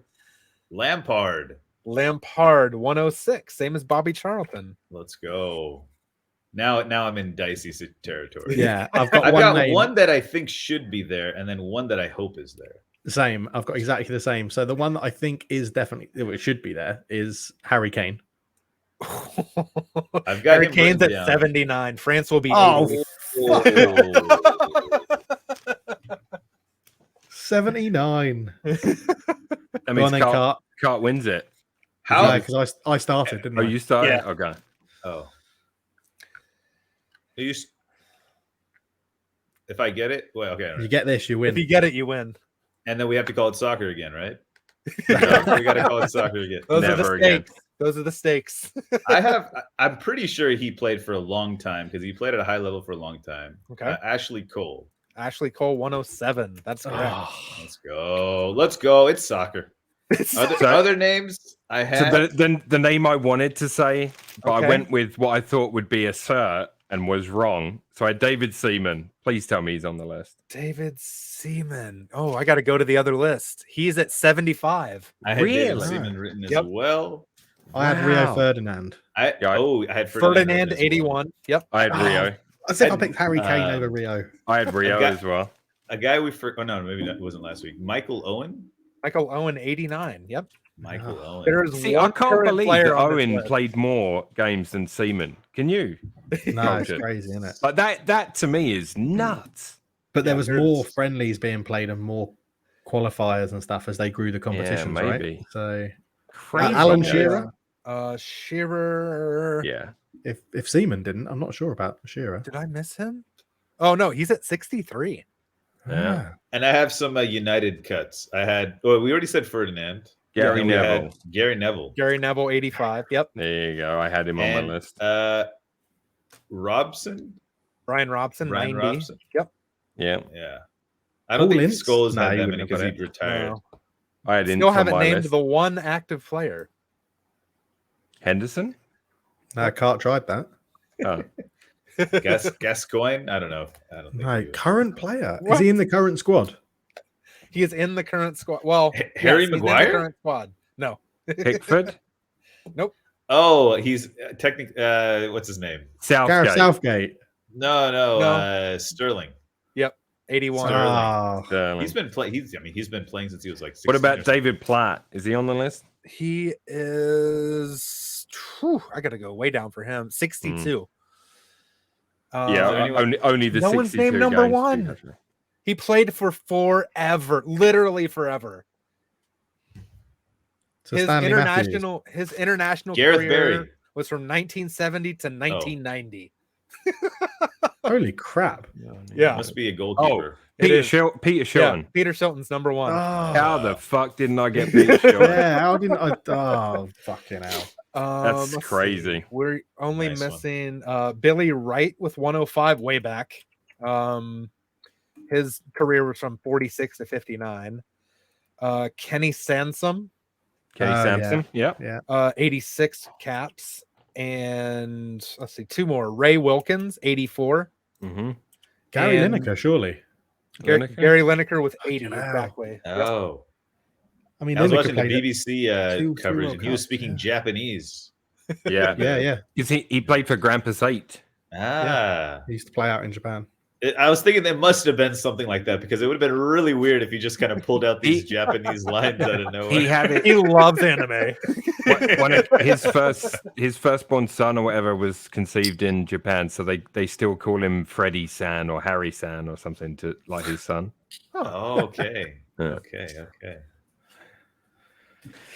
Quick fire is up, Milo. Are we out of time? Or do you do a quick fire if you guys want to? Yeah, I can shorten it. Yeah, it doesn't have to be cray. And Milo, you're going to be streaming after this as well, right? I was going to, but I've just been given a signal, so I don't think I can. Okay. I was going to say I won't tell you what the signal was. No. Jermaine Defoe had 57, by the way. Oh, he wasn't close. No wonder England is So struggling. sad. You know, Yeah, right. he needs more. He needs more games. Okay, so all right. So for those that don't know, this is the rapid fire quiz. Each player will have a name that they have to yell in order to answer the question. If they get it wrong, then we'll go to the next person that yelled. Yeah. And this, it's really simple. I'm not going to read it all out because honestly, that makes it sound more complicated than it is. So we'll just go for it. So this week's names are former England managers. Oh yes. So half, you are Kevin Keegan. Yes. So you can say Keegan, Kevin, That's a good KK, one. whatever you want. Yeah, whatever you want. Cartwheel champ, you are Glenn Hoddle. Oh, Glenn. Nice one. So Nice. Glenn, yeah. Glenn. And cultural effort, you are Sven Goran Eriksson. Yes. Oh my god, come on! I get 3 syllables again. You can say Sven. Sven Goran. Goran Eriksson. I did that on purpose because I knew culture would give me the best reaction. I thought you were going to give me Peter I was Taylor. kind of I was hoping like, for fuck off. Capello, but that's okay. That's okay. I was going to go Graham Taylor for one of you, but I didn't. Oh, Graham Taylor, yeah. Yeah. Taylor. Okay, wasn't Peter Taylor former Sunderland boss or something? Peter Taylor was Musician. stand-in manager for England after Kevin Keegan. Ah, that's right. Okay, so you've got Kevin, Glenn, and Sven. Then All right. What was the name of the trophy, the World Cup trophy, up Sven. until 1970? Cultured. Jules Rimet Trophy. Yeah, that's correct. Sorry, I butchered the question there. What was My it? bad. What was the name? The Jules. Jules Rimet. Rimet. Yeah. Who is that? Was he the a French first guy. FIFA president? Oh, Yeah, okay. I Probably. believe he was. Yeah. What were the two finalists in 2002? Glenn. Cartwheel. 2002 He's on was Wi-Fi. Brazil, Germany. Yes, correct. Yeah. Well done. Well done. Ronaldo scored 2, I think. I don't know about that. I don't have He that did. information He did, in front of me. Yeah, he did. Okay, so which country set a world record for the largest victory in an international football match at the 2002 World Cup qualification with a score of 31-0? Glenn. Cartwheel? I don't know. Australia. Yes. Yeah. Australia. Yeah, it rings a bell. The biggest world. We've had that when we've played NHL before. I think so. Yeah, we have. so. Yeah, we have. Yeah. You have an insane memory for that, dude. I just, it's fast. It's just fast fire. You know, just whatever pops into mind is, you know. Name the two host countries in 2002. Keegan. I gotta give that to was half. Tight. Yeah. What? Are you joking me? Tight. No, I think that was half. I think this is where the cuss sound. I was so cut far through. ahead of him on my. Oh, Wag. go on. You'll have South to Korea, hear it Japan. in the Go on, Hop. replay. South Yes. Korea and Japan. Correct. VAR. All right, VAR. Yeah. Who is the Brazil captain? Sven. Glenn. That was cultured. Yeah, that's Thank you. I was going to say Thiago Silva. Correct. This game gets people heart rate going, guys. Yeah. Just so you know, in the chat. Just yeah. Okay. This one will be tough, but we can maybe spread the joy. Name the only 4 goalkeepers to have won the World Cup as captain. Sven. Oh wow. Cultured. I mean, Iker Casillas is definitely one. So Mhm. 1 point. I'll give you a point for each. If you don't get them all, we'll pass to the others. We got to. We got to. You know what I'm saying. Glenn. Yeah, we're not going to give you too much longer. Oliver Kahn. No, incorrect. Glenn? Okay. Manuel Neuer. No, incorrect. Oh, I mean, did I say? I meant to say. No. You did incorrect. So we're over to Kevin. Oh. Barthez wasn't captain. I got to take your next answer as your final answer. I'm gonna say Dida, but I know he wasn't captain. It was not Dida. So Culture Can we got roll one. over? Culture got 1 point. The answers were Gianpiero Combi, Dino Zoff, Iker Lloris. Casillas, and Hugo Lloris. Lloris. Yeah, that's what was going to be my next one. Yeah. Also, just want to point out in chat that Extreme Beast, who we don't get on, definitely said I got that in first before Hoff. Wow, we don't. Oh, I think you're talking about the other one, the next one. Then you did get called. All right. The next What is one. the country with the smallest population to ever compete in the World Cup? Glenn. Cartwheel? Qatar? No. Oh, No, I don't think it is because this does have 2022 in the date. Fact check. Okay. Anyone else? Got to say your name first. Sven. Kevin. Cultured. Wales. No. Kevin. Kevin. Trinidad and Tobago. No. According to my resources, it's Iceland. Oh, yeah, they're like I could believe that. Yeah. 300,000, 100,000 or something. All right. What is the symbol of the national team of France? Glenn. Sven. I had cartwheel there. Yeah. Fuck off. I might be wrong here. Is it a freaking rooster? It is a rooster, or or as they call it, the coq gallois. Yeah, it's a cockerel. Yeah, I was gonna say peacock, but that's too much. That would be amazing. Which national team is nicknamed the Socceroos? Kevin. Sven. Oh my God, who was that? That was me, clear. That was me. Somebody I don't in chat. even know. We need someone in chat who was first there. We need assistant ref. I have no idea who was Somebody first. VAR. We need VAR. That was Sven. AAR. Glenn says I Cart. think it was too. Let's see if anybody else says. Cart, I think. What? But Sven and Glenn sound similar. So He's about as convincing as Premier League VAR. Right there. go on then, Cart. Cart, go on. Aussies, Australia. Correct. Okay. What is the nickname of the national team of Italy?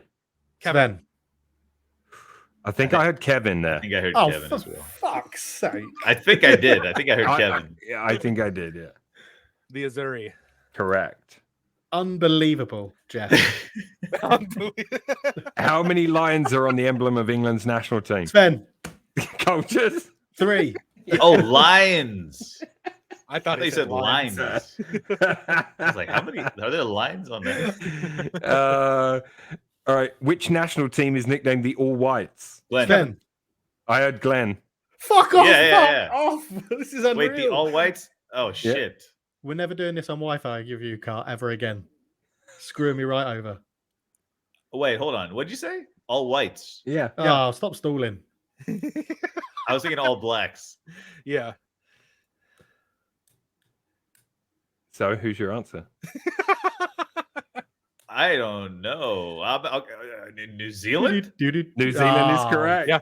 Oh, I thought they were the all blacks. That's the rugby They team. are in That's the rugby. rugby team. Oh, Yeah. And that was it, guys. Unbelievable. I've been out there. I've been absolutely Cultured's Can't feel your going to pain. submit an appeal. It I sounds am. like. Yeah. To the Court of Arbitration in Sport. The only thing is, the person that ran the quiz was me, so he'll submit the quiz to me, and I'll tell him it's over. We've moved It's never on. over. It's We've never moved over. on. that was great though. So Cultured had 4 points, Half had 2 points, and Cartwheel Champ, the champ this week, with 5 points. Unbelievable. It was Unbelievable. 2 questions I got in there first, and I would have won. Man. I don't know. I mean, I just called them like I sees them. Here's them. Also, annoyingly, is Hugo Lloris. I knew that. I knew Hugo Lloris. Oh, Yeah, 2 of the names were. I mean, Dino's off. yeah. Maybe that's an out there guess, but Yeah. No, good quiz. Loved it. Mm-hmm.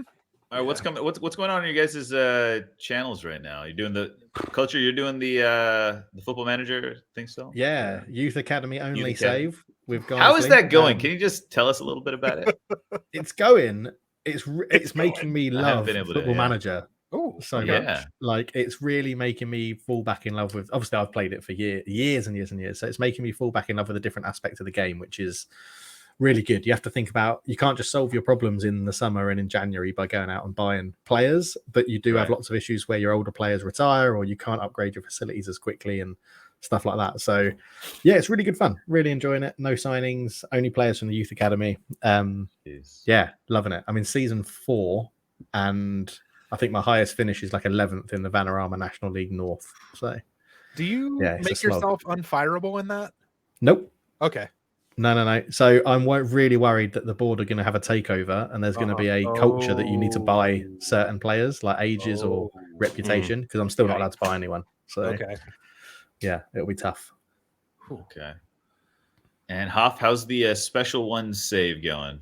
The special one, new episode's actually up tomorrow. We're starting our Champions League matches. We're playing AC Milan and Liverpool in the Champions League. And I guess it's not a spoiler because I opened the video with it.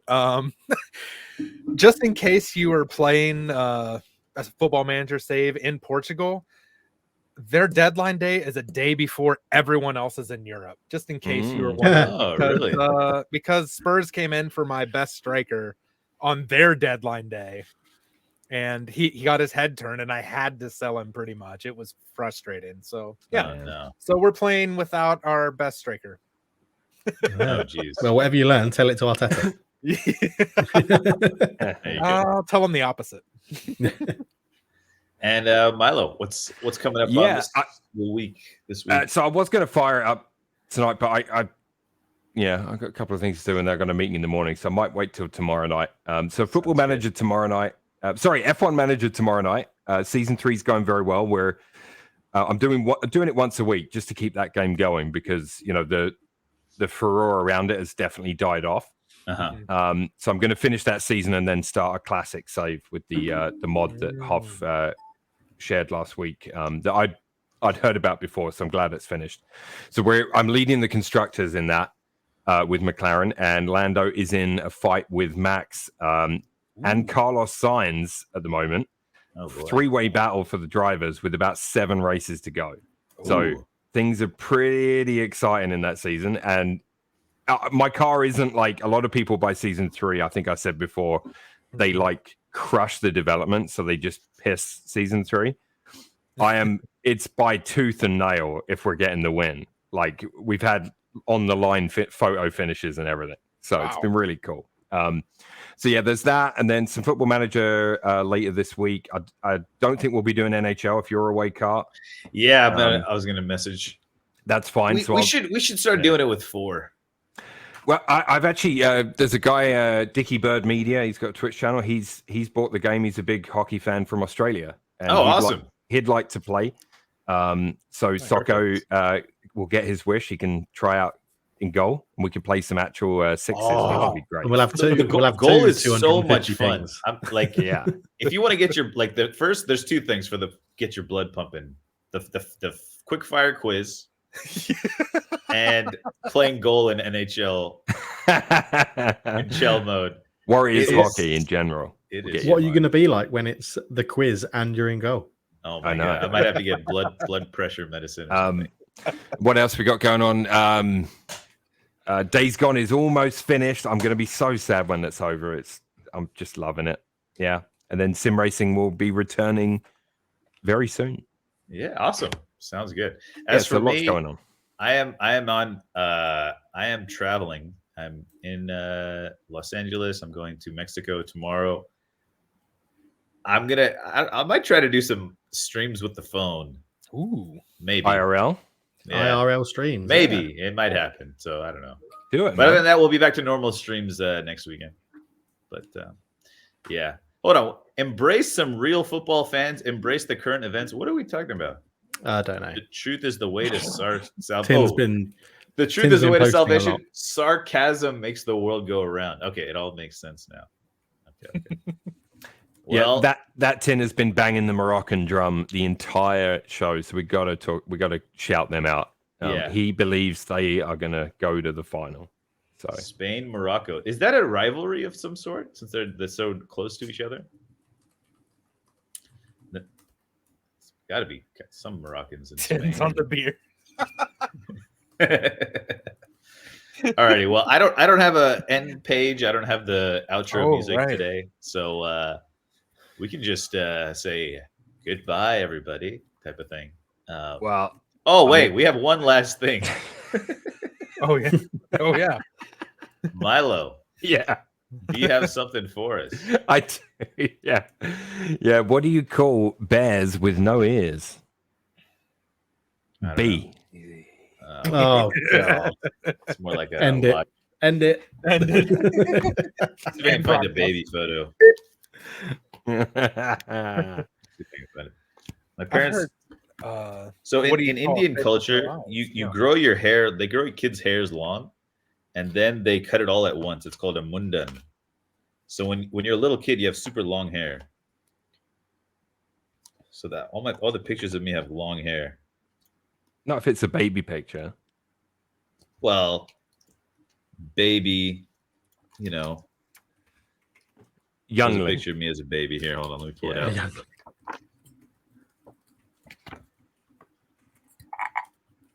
That's me as a baby. Ah, young car. Long hair. Wow. There you go. Full face reveal. Long hair. Full face reveal, guys. We did it.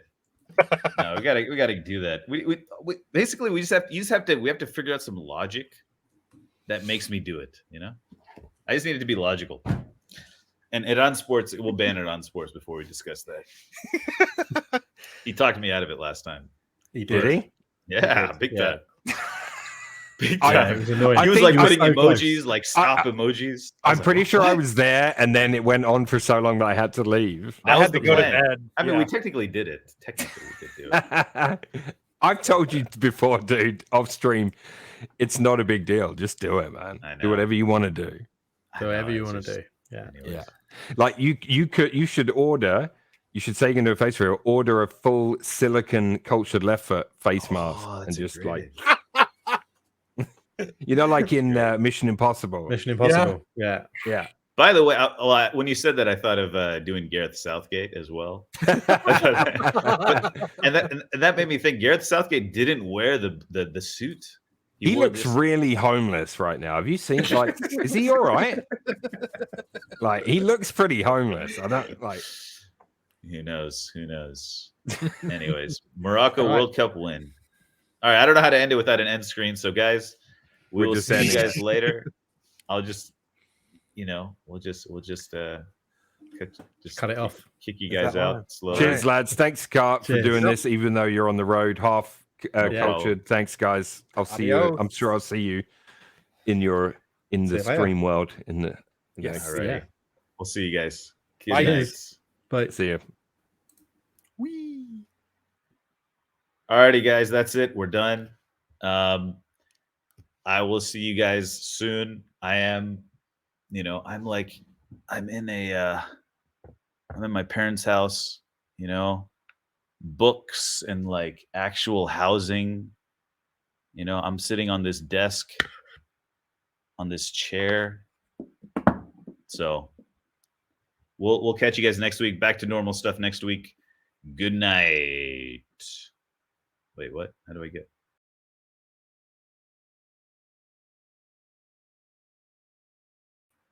Pep is a fraud. Pep's a fraud. Pep's a fraud. Pep's a fraud. Pep's a fraud.